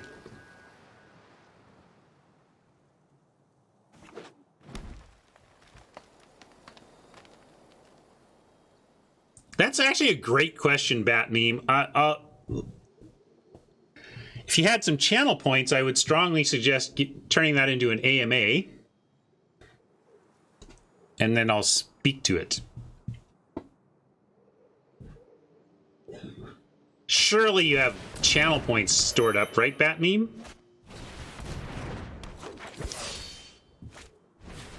If not, maybe somebody else will do it on your behalf.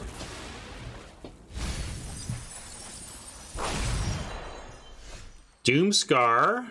Didn't find any of our cool Saga for the Scald, but we can get our Scar ready. Here, going to continue telegraphing. They're going to continue not blocking. That's fine.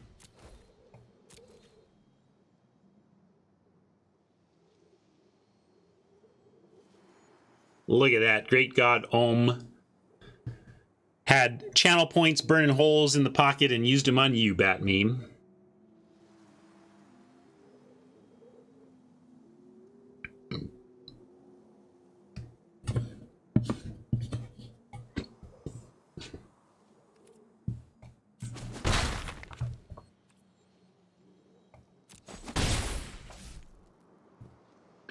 Let's go ahead and foretell the Doomscar that gives us Jarl and gifts behind.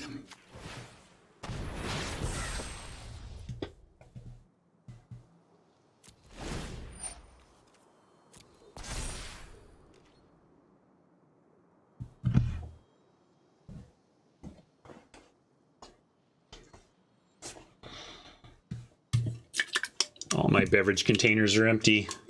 I'll do something about that. Have I told you I like coffee? Coffee's been extra good lately.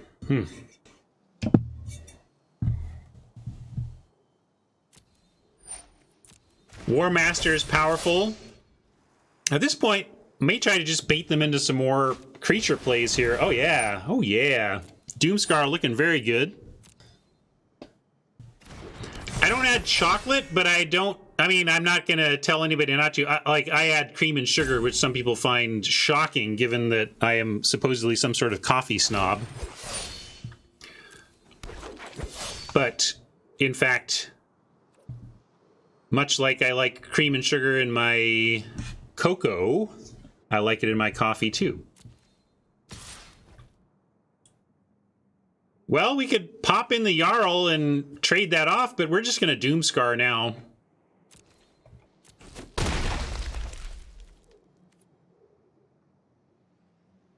We can even, if we get a mana, we could consider gifting the Disciple, Doomscarring and bringing it back and making him discard. But that's if we get a basic here. We'll see. Hey, we did. So we can do it.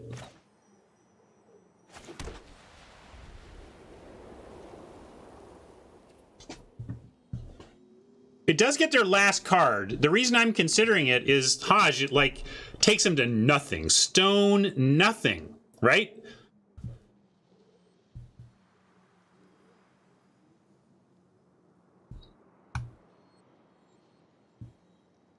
Yeah, I could gifts the Raptor as well for extra damage, but we can gifts this for the damage. That's true. They're going to block this, right? So given that they would block the Disciple, it's attack with Raptor or not attack with Disciple if we don't want to do that thing. Maybe it's fancy play, but I'm feeling fancy. Gifts on Raptor is another... Yeah, Gifts on Raptor... I just like the idea of getting rid of their last card. I mean, they have the Slumber Mound, but then they're basically top decking at that point. So I'm going to make them be in top decking mode.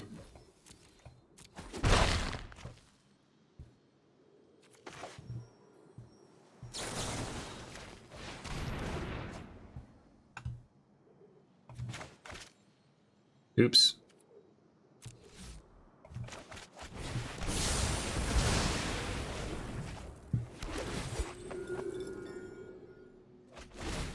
It was only a Glittering Frost, but we now have Master Scald and a Jarl, and they're top decking. They can make a Slumber Mound, but we can trade that off or trade that off with this.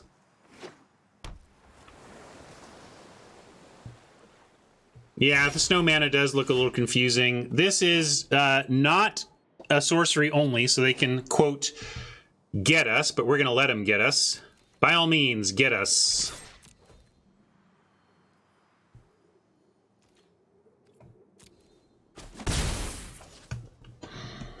In this case, I like Valkyrie and then Jarl at end of turn to add most power to the table that we can here. Yeah, they're playing around Jarl anyway, right? Or else they would have done that. So, yeah, we can Valk, not exile, I suppose. But if we Valk exile, we get to just add board presence. But the trouble is we're adding board presence in the face of a 4/4 that it can't attack into. Yeah, no, that's totally fair, Hajj. Like maybe we shouldn't, because this Jarl doesn't actually do anything against the 4/4. So, oh yeah, Scald can get the rune back. I like that. That's a good point. Should we just Scald it up? It trades for the 4/4 and gives us something to do in the air. Although I kind of like that next turn. I'm just gonna go for. Oh yeah, you think Scald before land gets blown up? That's a fair point too, Magic Brett and Timnos and AVB. All right, given that, let's do it. I like it.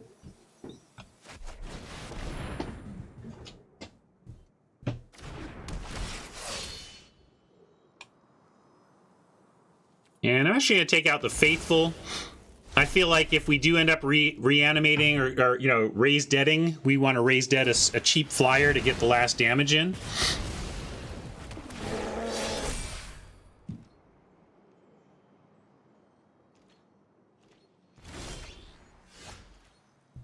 Interesting. Well, we're just sending in. They're going to trade off with the Scald. That's fine. And then we're going to try to win with our stuff behind. I think we go Foretell, the Shepherd, and Jarl at the end of their turn. That's my plan. Or we could just hard cast the Stalwart and hard cast. Yeah, let's do that. Let's cheap cast the Valkyrie and then cheap cast the Jarl. We might just have the what we need from there.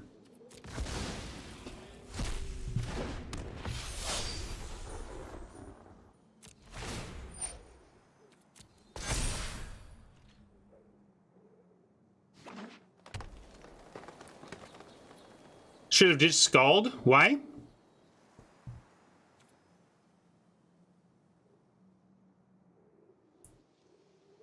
Oh, right, because of this Shepherd, sure. I was thinking that this is more useful to get back later, but that's a good point. I don't think it's going to matter, but my thinking was, first, this gets back the rune. Like, the rune is going to die before we do this. So I already felt like I had a target for this. But yeah, I could have gotten the Raptor back. I just didn't want to exile this from my graveyard. I feel like we can get... If this game goes really long, we'll get value out of that. And if it doesn't go long, it doesn't matter, right?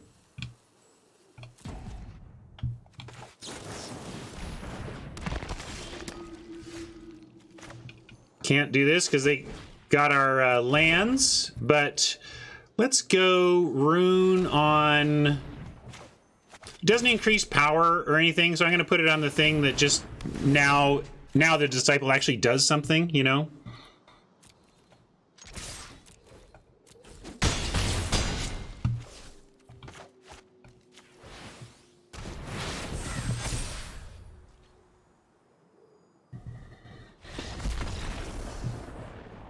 Yeah, that's the thing. The game was over. Yeah, I don't know in retrospect. Like, because that decision about leaving the thing in the yard to get back with the Shepherd only matters if the game goes long. If the game goes long, it means something's gone wrong with our current plan. And if the game is going long at that point, I think would rather just have the Master Scald available to get the Retribution back or the pick back or the rune back. Anyway. Yeah, Doomscar got us the game.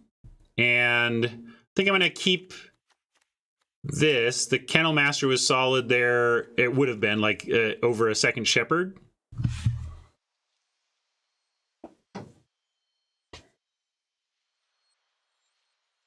Yeah, let's run this back. Run our change back.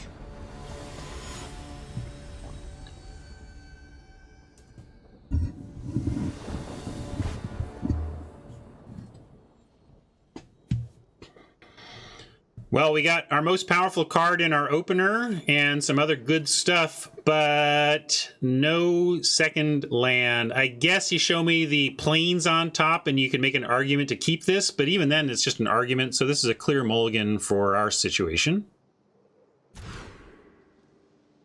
Boo. Not the best 6, but I can't see going to 5 on this. You say easy mull. I say we've got something to do on 3. Maybe you're talking about, Ashley's talking about the first hand. I think we need to keep this. Demon Ditch is interesting, but I think we actually keep the demon. If we win this game, it's going to be because we eventually do things like cast 6 drops. So I think we keep. But you can really make a case for raise master over the demon. Master, I guess, is a little too playable to send away, so we'll ditch the raise for now.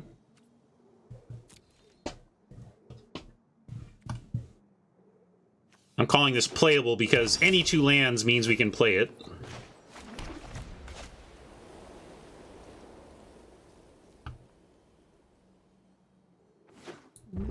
Pretty rough way to start a third game. We are up against it right out of the gate here. Needing to find some stuff.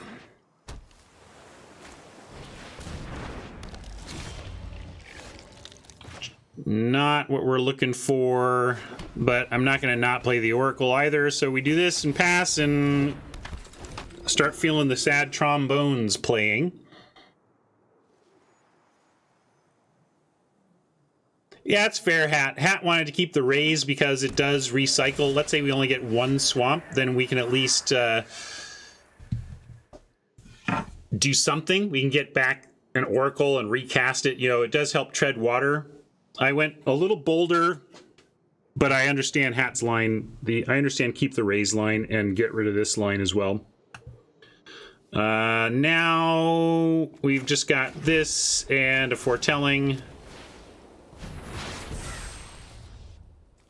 And I like attacking. If they want to pump their Mistwalker, we'll take the trade.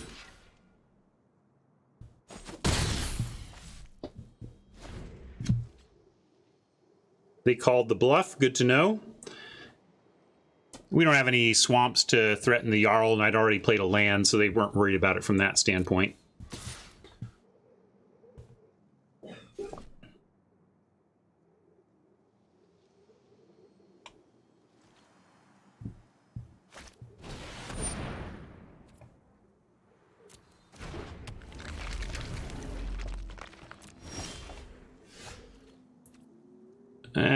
That's not the gift that we were looking for. No attacks.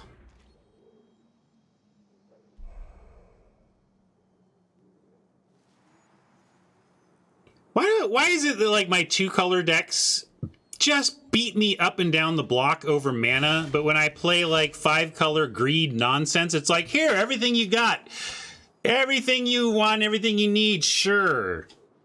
It's not fair. I should play 5-color every time because then I would get all of my mana every time. That's my experience.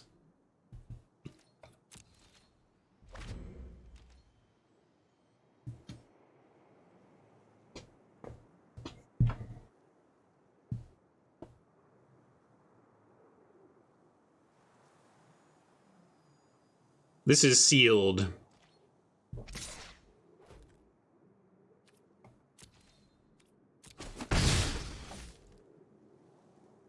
I could fire off this verdict and take out the Mistwalker, but I don't see the need now. It's just not the... I don't care about the Mistwalker right now. It's not what... We're almost already in a are we going to get our Doomscar or not situation.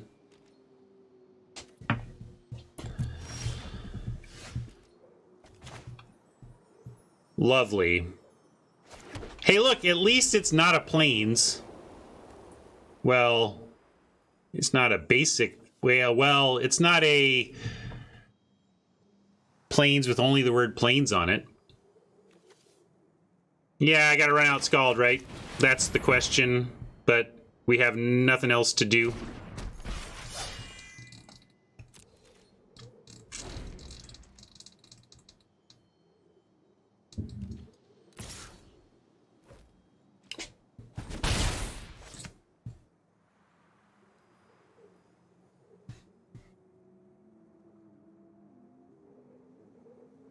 I mean, deck is just really laughing at us here. Again, it's just incredible. Oppos with the 5-color nonsense getting all the tools. And our 2-color deck is like, nope, no, sorry. Too greedy. Too greedy with those 2 colors.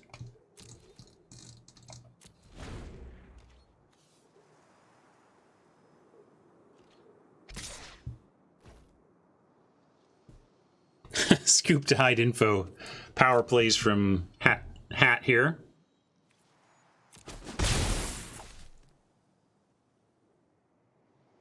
Yeah, Doomscar. I mean, I'll take Swamp, though. You know, Swamp also would be a heck of a draw.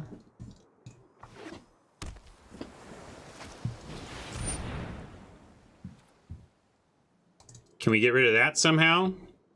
Don't really have anti-artifact tools.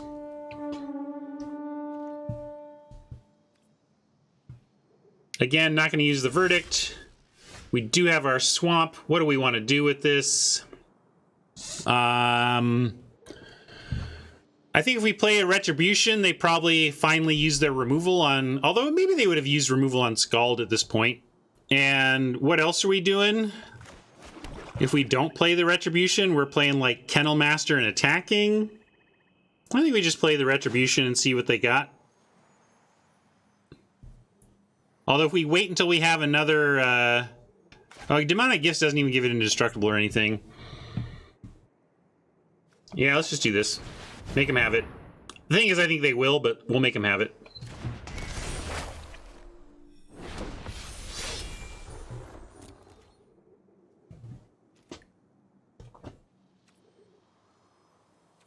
I could send the Scald to encourage a crackback.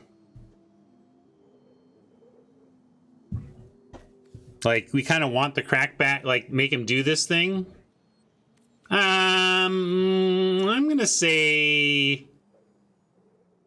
no attacks, though. I want to Demonic Gifts the Scald post-Saga to try and get Saga back.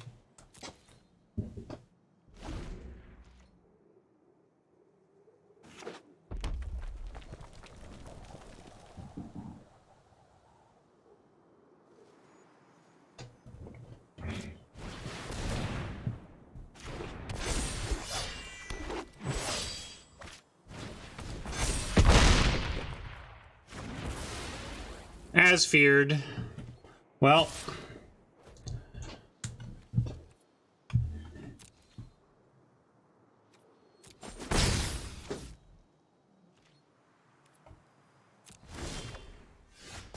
But hey. As feared, but not that bad. We have... Oh, we're so close. We're one land away from going... Demonic Gifts on Scald, Doomscar returns, you know, but this isn't even dead yet anyway.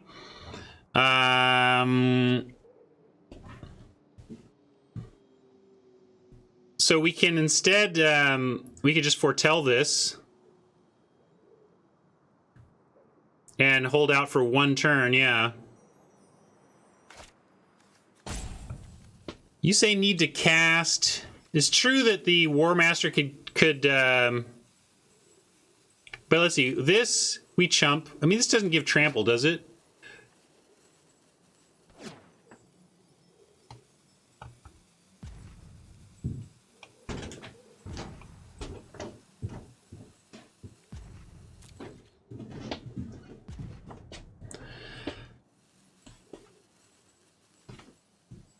Yeah, everything on board is an elf. That's a great point. We have 2 blockers. I think it's too much damage, gang. So in that case, I'm sending.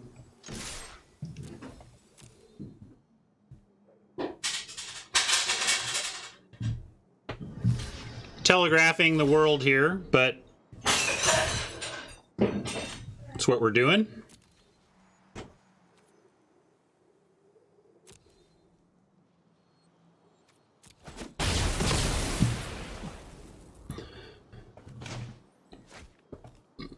They know exactly what's coming after that attack, but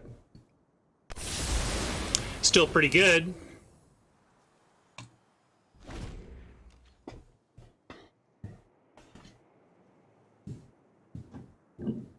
Yeah, Horn is going to be tough, but we'll do what we can here. We got some action. We got a demon if we can find some more black. Withercrown going to do some work on that Lindworm. Cannot believe our inability to find... I mean, come on, deck. Worst draw on the deck. I mean, we still have a lot of them in there, I suppose. But we're going to crown that, and then... Then what? We're just so choked on black. We have 1 spell a turn at this point. But I'm going to keep playing out lands because we do have reanimation as well.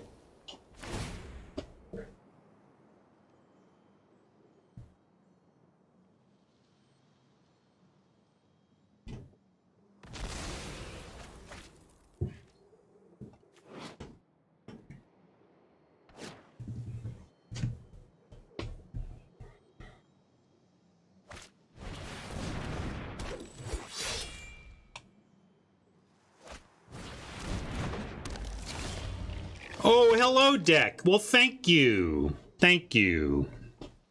So, 7 minutes. We got Master Scald. I want to get reanimation and, like, our best creature here. because reanimation gets our Saga Looper back.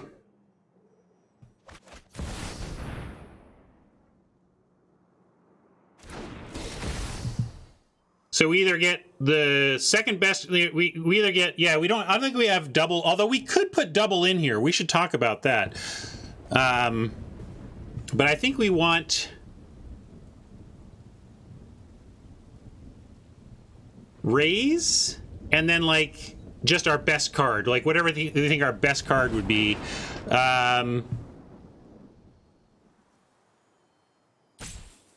Something to kill the Outrider.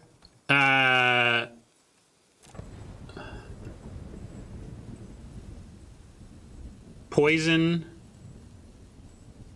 Shepherd is good. Yeah, Shepherd would be fine here. Let's get the Shepherd. Big Flyer. I gotta do something. I'm gonna get the Shepherd. We either get 2 big flyers, although the Shepherd doesn't really attack through Mistwalker, but it does get back the crown. So that's the nice thing about the Shepherd. Bind the Horn is interesting. Yeah, we could bind the Horn if we think that's what was the tough to beat. Well, I think we can manage in 6 minutes. We'll resolve this either way, but I'll get on it. This is again, of course, my reality.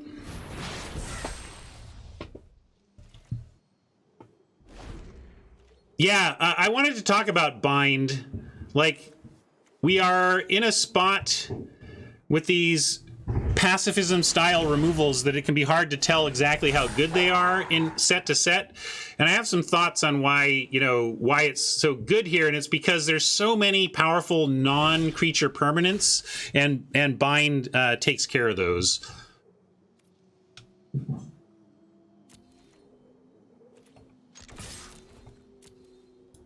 Gotta play quickly here, though.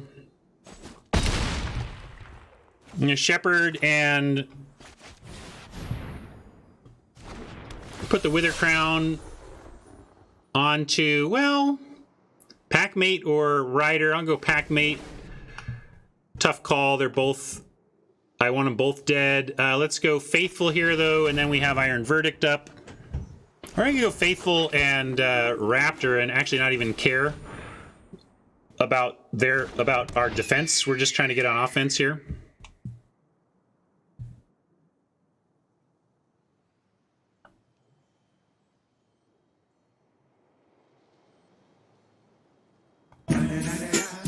You know what happened with the DRE.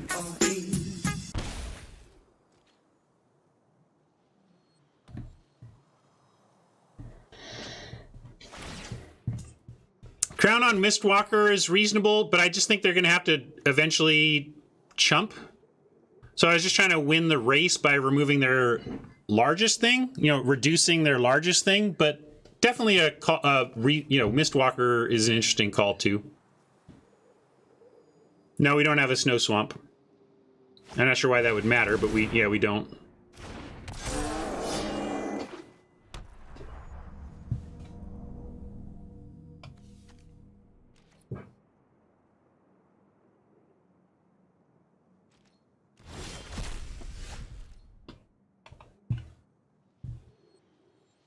So, play another Swamp, play Kennel Master,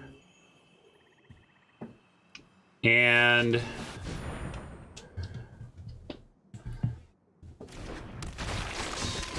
set up here and here. Now, if they want to bounce off the Raptor, they can, but we have gifts even. I don't want the Elf because they can still just block down there. I want to get it on stuff that can crack in for damage.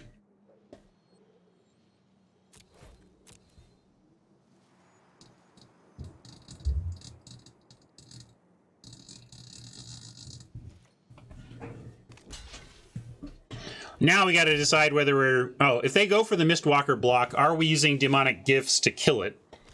And if they're chumping, that's fine. No? What are they doing?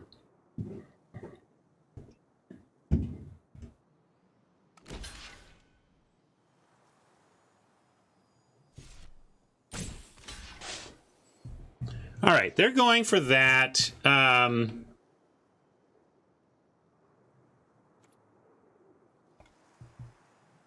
Well, this is fine. They're going to do... Well, it made them go for the kill, although this doesn't kill us. So, like, interesting. I don't know that they see even what's going on there. I think we should do it. We're trying to get him dead. Let's do it. I'm with you, comrade cards. But I like clearing the air. Now we get 6, 7, 8, 9, 10 through the air. With them with no ability to block it.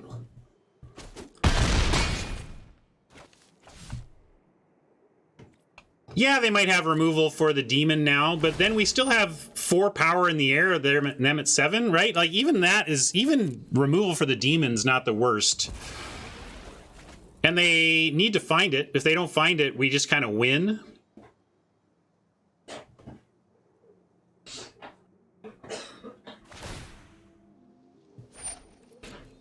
I gotta not lose on clock, though. Let's not do that.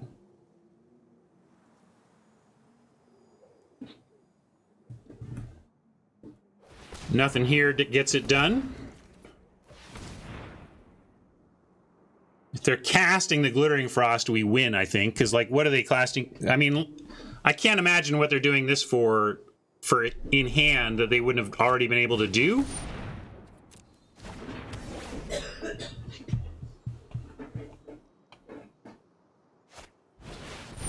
Well, there you go. Still not enough, though. Although, let's see, verdict, kill. Yeah, all right. We can't kill. We can't do anything extra, but our demon survives here, so they get an extra turn out of this.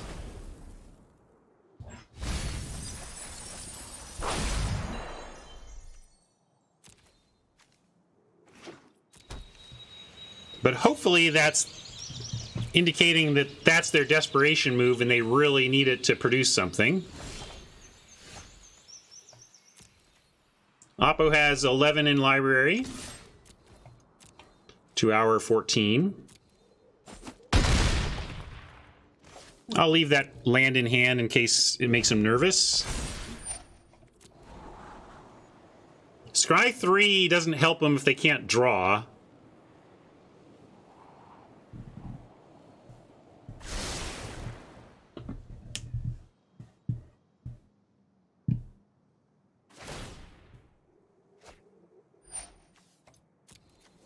That doesn't help.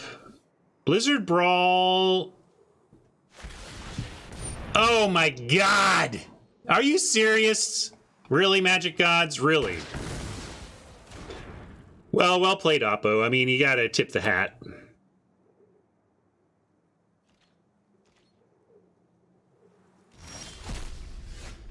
Please don't give me your results-oriented thinking.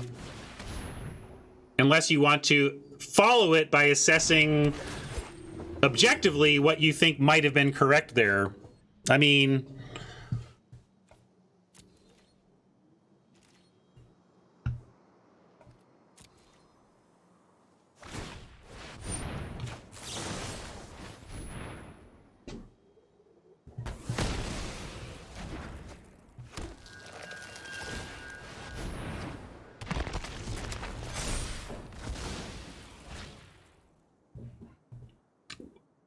but you know the answer, Rob. I mean, you're asking a question that I think that I gave the answer to. So that's, I don't know. I find that, like, don't ask the question that I gave the answer to, because it put them to lethal next turn, because it put lethal on board. That's a really good reason to do what we did.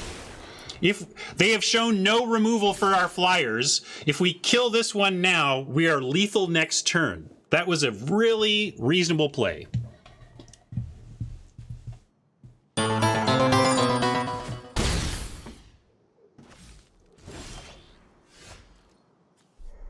Three cards. Well, they're going to kill us fast enough if we don't find anything else but land.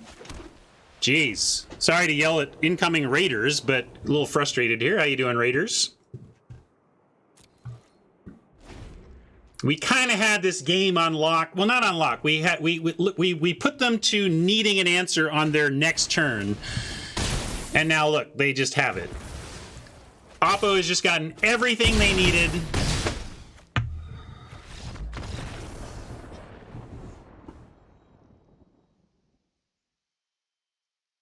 Yeah, Rob, you can disagree, but I think presenting lethal seems correct there to me.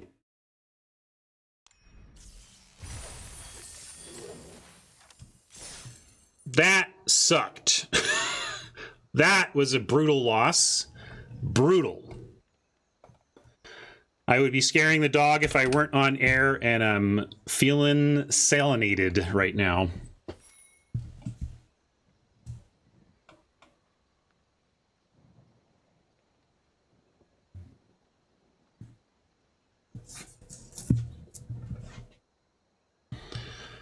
Ugh.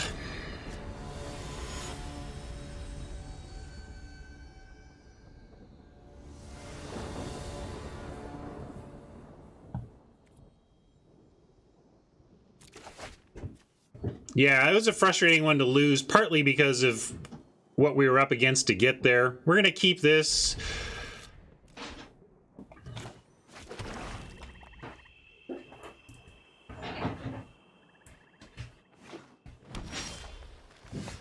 Ugh, Raptor, you're late. Boo. You would have been good on one. Now I don't know what I want to do.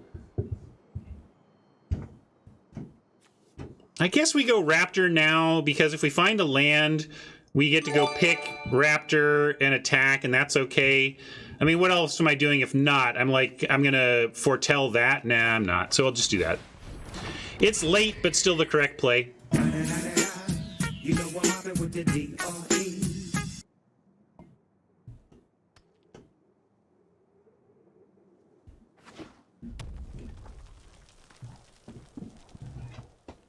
If we find a land, we're going to hook up the pick to the Raptor. If not, we'll foretell something. Maybe the Shepherd, because then if the Raptor dies, we get it back. Found the land, though. We have sweet first strike Jarl tricks, but we're not going to execute on that yet. I'm going to do what I said. I mean, I could just play the champ. Maybe I'm supposed to play the champ here. It threatens Raider. I'm going to do that. One of the reasons I'm doing it is because if we go pick and equip and make a treasure, we don't actually get to ramp to anything this turn. Yeah, mana ramp is good for next turn, though. You're right. I want to see what they do about this Goldmaw champ, though.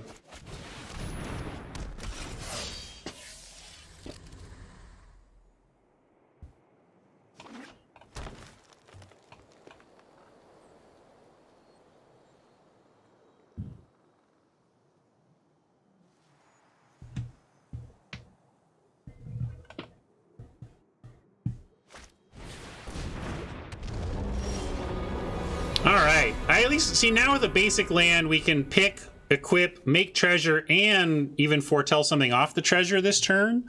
Or we could hold it and look to just hard cast this, but probably don't want to do that either. I'm going to go, I'm just going to swing away.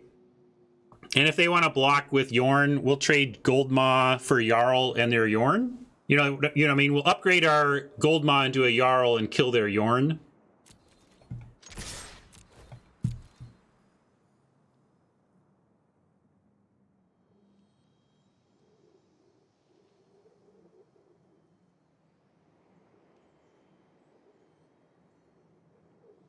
And if they take, I guess I'll maybe pick and... doesn't look like they're going to take, though.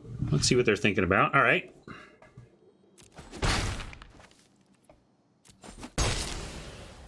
I'm fine with taking a turn to Jarl.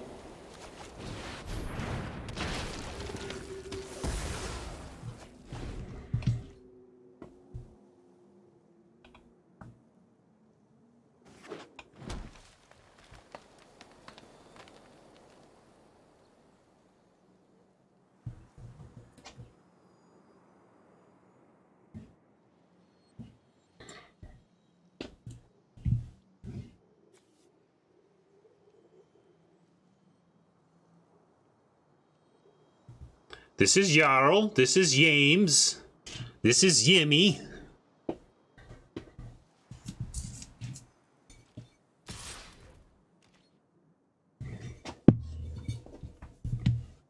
going to say no blocks. We're in a better racing position than they're showing right now.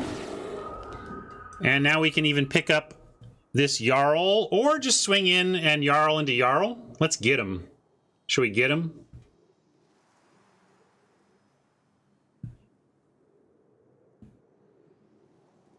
This pick is like, when do I get to come out and play? Not yet, I don't think.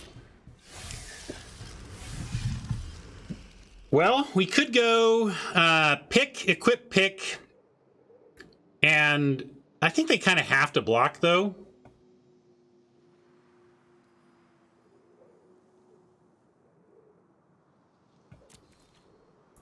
They got a snow land that they didn't play, and it's other snow permanents because because this set's not complicated enough. But yeah, I'm gonna. I can't play the pick, and well, actually, I could have. I should have equipped the Raptor because I could have done it all. That's all right. Too late now, but I could have actually, right? Cast? No, I couldn't have done it. No, I wouldn't have done it all. Never mind. I like this.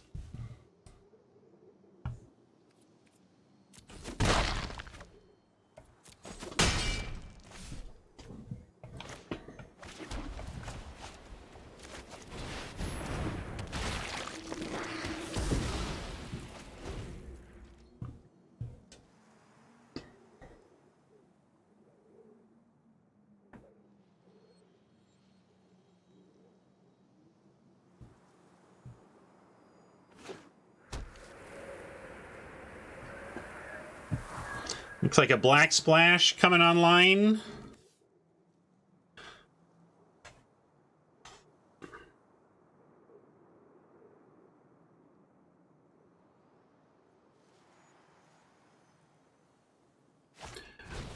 They had to play their fourth land to even cast the Spirit, and then did not play the snow land they found with it, and therefore it was an 0-4.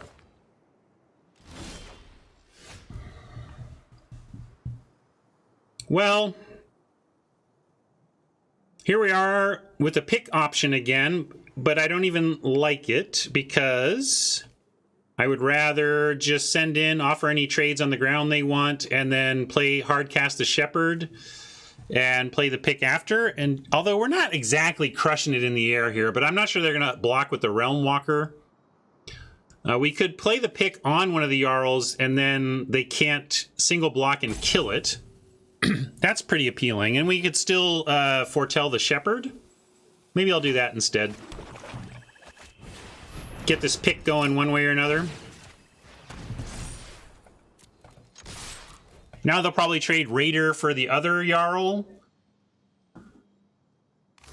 That's fine too.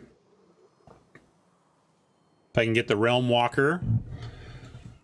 Then we can hook up the gold pick on the other one, and it takes that one out.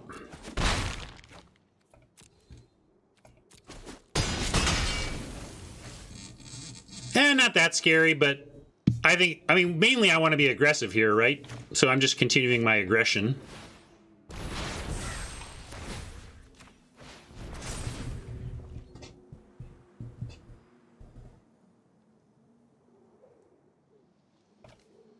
Nothing in the yard yet for the Shepherd, but we'll take a 3/3 flyer for the power in the air at this point. Yes, we have seen that, Alex. Thank you for the reminder, though, especially for new folks who haven't checked that out. The store has a daily deal on tokens. Hey, cool! Look, we get something back with Shepherd now. Oh, exiled. Boo! Hey, we get something back with Shepherd, maybe. Let's start with Rune on the Jarl, so that they block it and kill it. I know you want to put it on the Raptor, because it makes a first strike death toucher, but what I want is for the Jarl to die, so that we can get the Rune. Okay, that's unfortunate. I wanted the full value out of it, but we still do get it back. Yeah, they exiled the pick.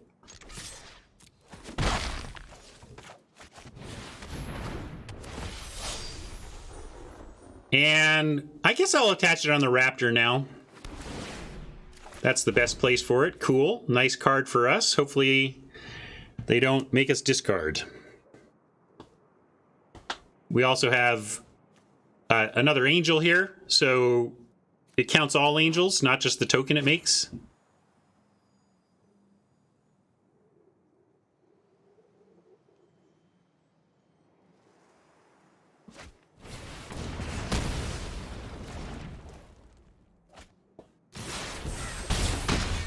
I haven't done that talk yet, no. And Retribution is going to be what happens, not the verdict here. Although we are now at one removal spell really makes the Retribution not that great. But make him have it, right?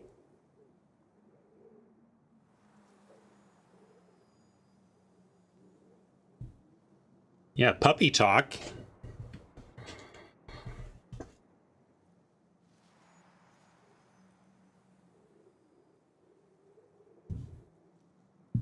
I mean, they've just unleashed a barrage of removal on us, so hopefully they're out. But maybe they unleashed a barrage of removal because they still got some behind and felt they had removal to spare, so might as well, right?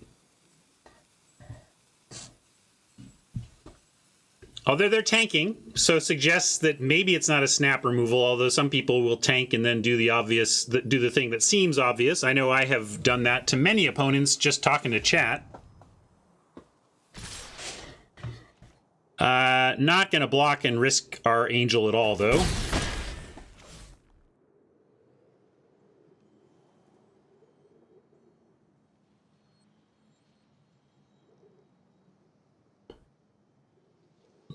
That's a good call. Scuffle for Skemfar, or whatever that card is not enough to kill an angel with these two creatures.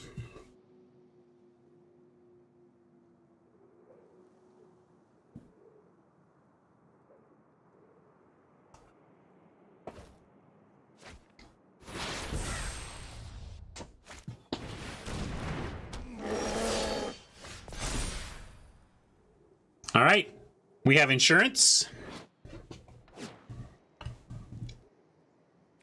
And we're going to get rid of the troll. I guess they don't have extra snow for it yet, but it's still the best creature they've got out anyway. And we can use the verdict on the raider, perhaps.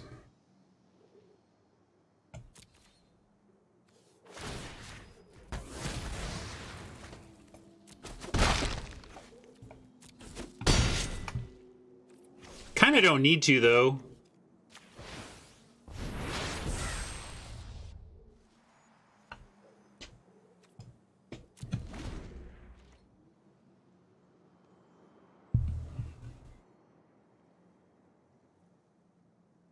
Right now, we're threatening lethal with Double Strike Angel next turn. So... Alright. This is setting up clearly for the Skemfar. So, it looks like the Angel's going to die. But they're going to have to use a lot of their reality to do it. So, hopefully the Raptor still gets there over time.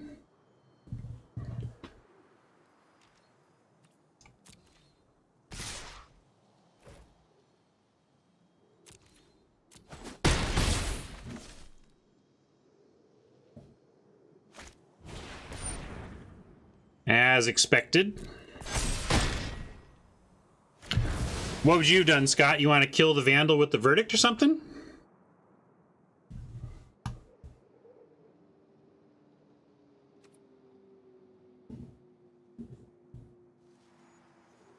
What do you mean? Hexproof, buddy. That's why they did it that way. No worries, I don't read cards either, but we didn't have it. Yep. Well, I could Doomscar, but I think we're really just trying to win with Raptor until we can't, and then we'll Doomscar.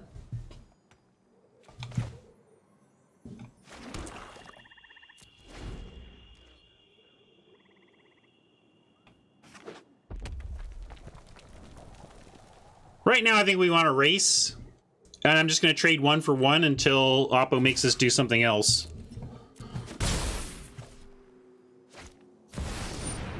Just so.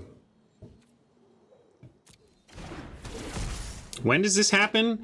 At the beginning of your upkeep, Quakebringer deals 2, so we'll take 2, but then we get to verdict it.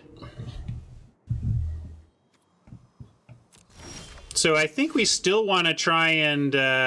although we could now attack Doomscar and Valkyrie, so...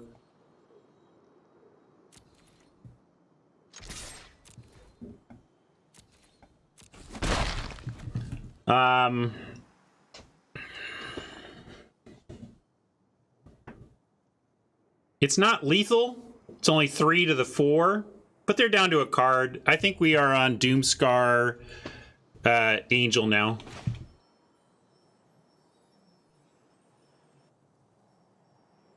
Oh wait, let's get to damage.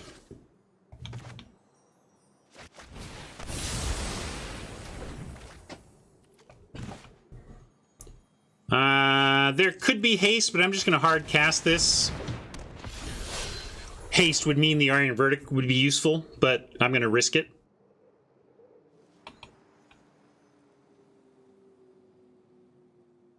Wait a turn in Verdict.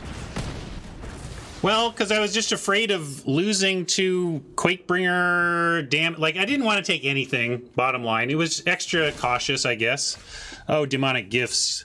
So sad to see that here.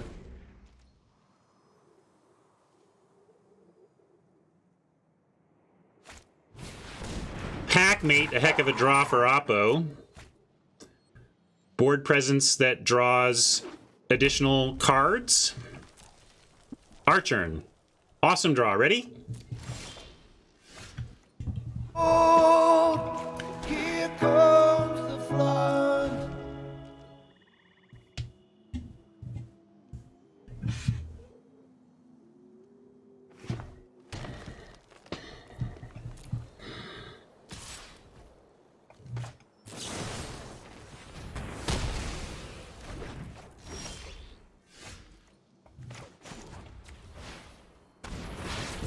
Well, Poison the Cup means we're unlikely to die to anything of theirs, but want to find something of ours. Unlikely. Unlikely, I said. Painful memories.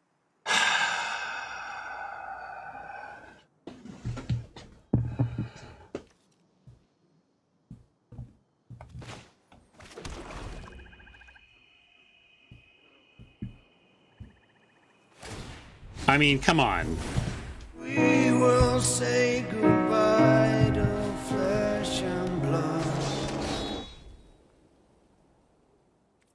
Yeah, just all of our Oppos have Tybalt and top deck like champs, and I can't seem to do better than 50-50 at sealed, and I don't know what's wrong with me. Am I that much better a drafter, or am I just that bad at this? I don't even know. All right, that could help us.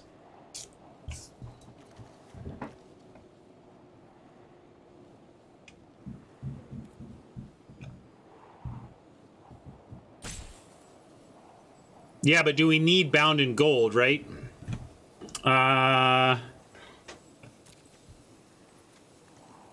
No sense keeping the Elder Fang, but we need the raise.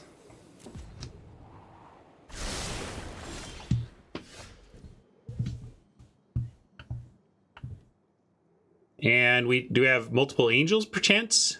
Yeah, Shepherd and Stalwart are both angels.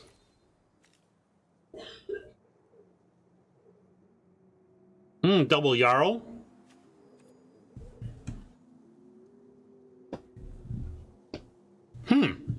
Well, I think we got to do this. Double Jarl or double Angel. I'm not sure what's correct. Jarl, double Jarl lets us 5, 6, 7, 8, 9, 8, 7. Yeah, we gotta go Angels, right? And then...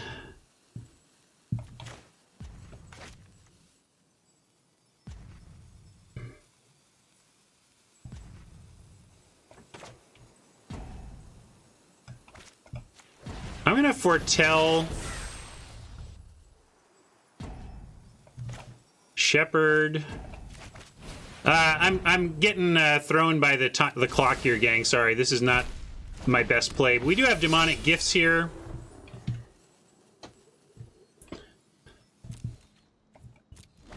Thing is, they have exile. So let's see what they do here.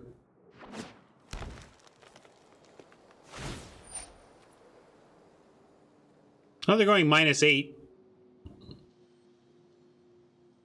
Let's see. Do we need to do anything? Yeah, all right. I think this is just where we lose. Jarls might have been better, but what...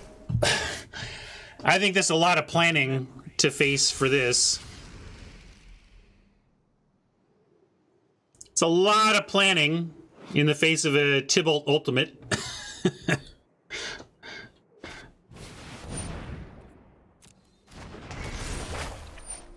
Right. Oh, you don't know the Tybalt Ultimate? Yeah, read the Tybalt Ultimate. Or read the Tybalt Static, really. Alright, whatever.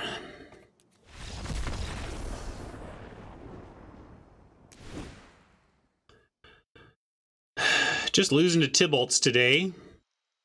I think this is what it's going to be, though. Like, be prepared. You're just going to be, like, with everybody having double bombs in sealed, it's just going to be the princeliest of princeliestness of everything. So, when you're doing sealed in an already prince draft format, you're turning it into the ultimate prince format.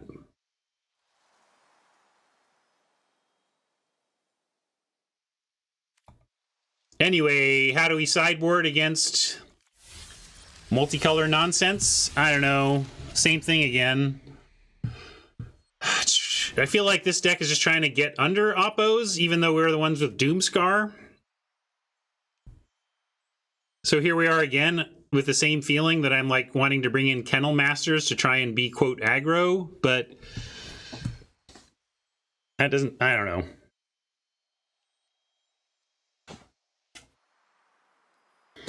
Maybe I'm not even in the right deck for this pool, but at this point, here we are. Can't switch it now.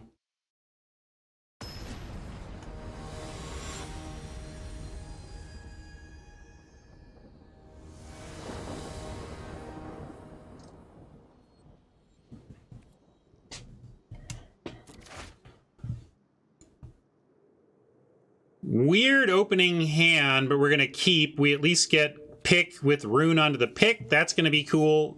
We just don't have anything much to do yet, but maybe we just set up for an early Doomscar and try to get from there, but I got to keep this.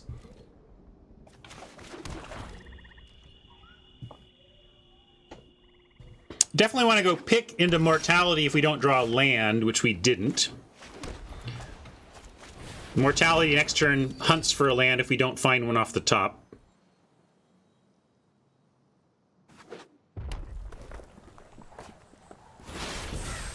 And we didn't, so let's go seeking some land here. Found one, good. Next turn I'd love a land, and then we can double foretell.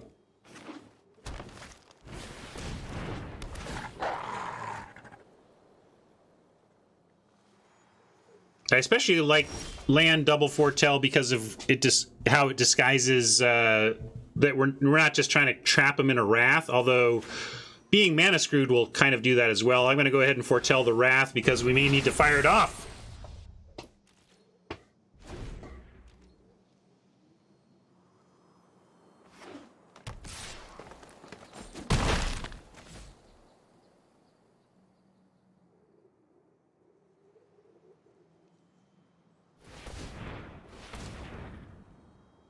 That seems like foretell mana. Yeah, when that old hand tap 2 is so screams foretell. But here I'm going to keep foretelling myself. We don't have any 4th land yet. If I can keep Oppo, I mean, I could play Champ or whatever, but I kind of want to encourage Oppo to even to get 2 things out on this board. Something to commit. And yes, we can absolutely do Wither Crown, knowing that we can get it back with Shepherd, so that's a reasonable play coming up here.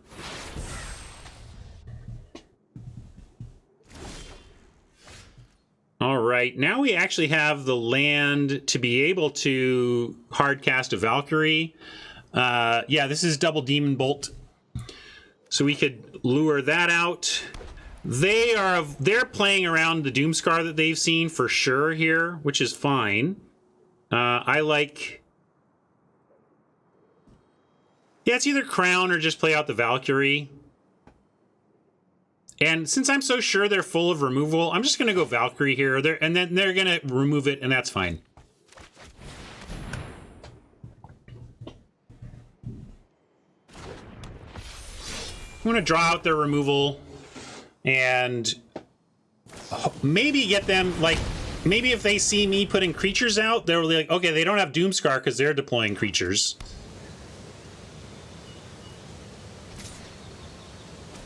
Yeah, that's the cool thing about the Wither Crown, is that we can get it back with a Shepherd. But I still liked creature there first. Now if we go basic land, we get Champion. Ah, Braggart. Well, here we are again. Same type play. We can Wither Crown and force some action, or we can Braggart and they'll use another piece of removal on it. No. They're playing around a card we played them. Why would they? They're playing this correctly. Like, they're sitting here beating us down with a 3/3. We're not doing anything. Why wouldn't they just continue to beat us down with a 3/3 till we do something about it? Interesting though, no bolt. They didn't bolt the Braggart before untapping, which I expected them to do.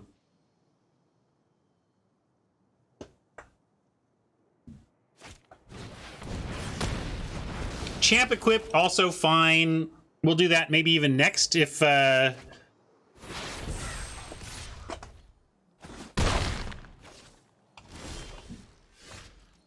right, how about Faithful equip? I like that.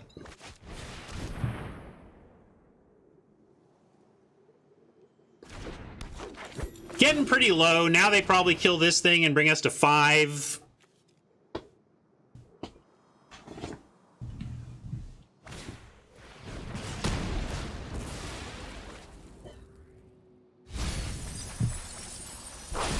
We got to raise the Draugr. Do we get any? Oh, we got a Demon. All right. Demon Berserker. Any other Berserkers? No.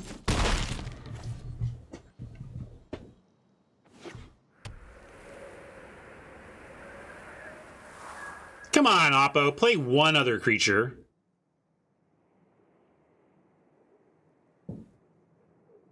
Congrats, Rob.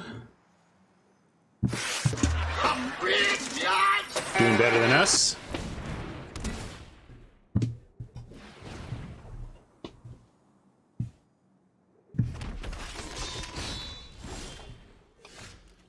All right. Well, we can Doomscar, or we can Wither Crown Champ. Champion is a warrior. I don't think there's berserkers in white. White's way too controlled for things like berserkers. At least in this set. Maybe there's white berserkers in the past I don't know about. I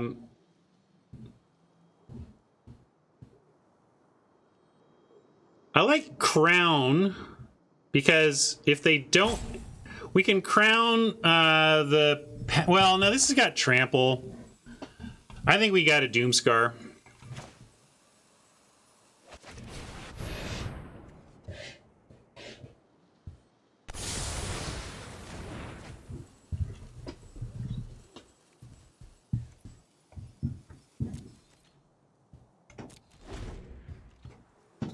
But maybe go fetch the demon.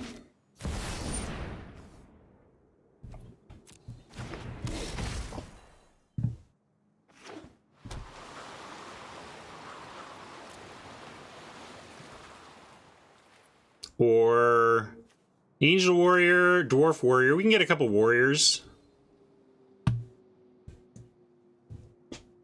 Your friend here is only mostly dead.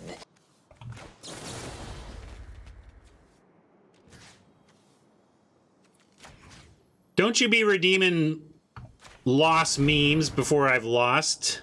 I reject you.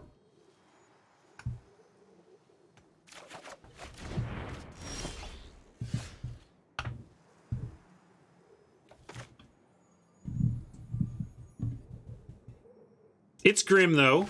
I admit that.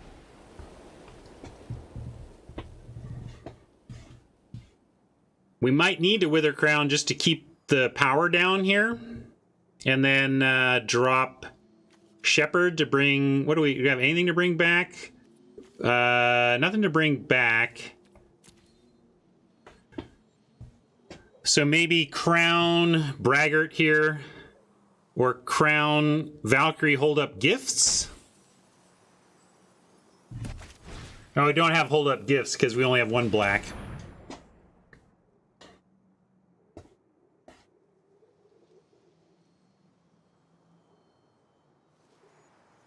Yeah, we're anticipating the hexproof, but if they don't have it, yay. And if not, at least the crown goes to the graveyard and we get it back eventually with Shepherd. And don't we get to attach this without targeting? Oh, it looks like it worked anyway. But someone rules savvy tell me, if they had gone hexproof, could we have shepherded it back and moved it on, even through hexproof, right? I think that's how that works.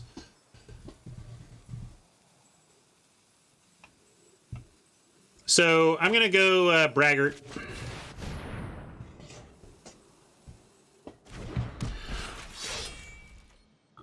They could hook up the hammer and... All right, hammer says we're dead. Hammer says we're dead, actually. Good job, Oppo. I don't know, gang. I feel like it's really weird how badly I perform at Sealed. And I don't know why it's so bad for me. You saw that I certainly didn't play perfectly today. But I don't play perfectly when I draft either. I just don't understand my results in Sealed. If you looked at my spreadsheet, I'm about almost 50-50 historically at Sealed, and today just made it worse. I just went 1 and 2 today. Yeah, I get that it's random, Fenor. Like, certainly there's less skill in Sealed than there is at Draft, right? So it's certainly that's part of it. But is it 50-50? It's not a small sample, though. That's what I mean, Alex. You're making assumptions. Have you looked at my spreadsheet? Like, it's a small-ish sample, but I've got legit sample size on my draft win rate of low mid 60s. So if I'm low mid 60s in draft, it seems really tough to explain how I am basically 50-50 at Sealed through just sample size. So I don't know. I don't know why it is so hard for me to improve my record at Sealed, which doesn't really bode well for this coming weekend either, but here we are.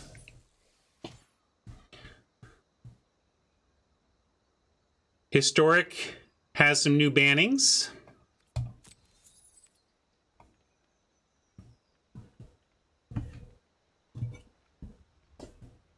All right, let's...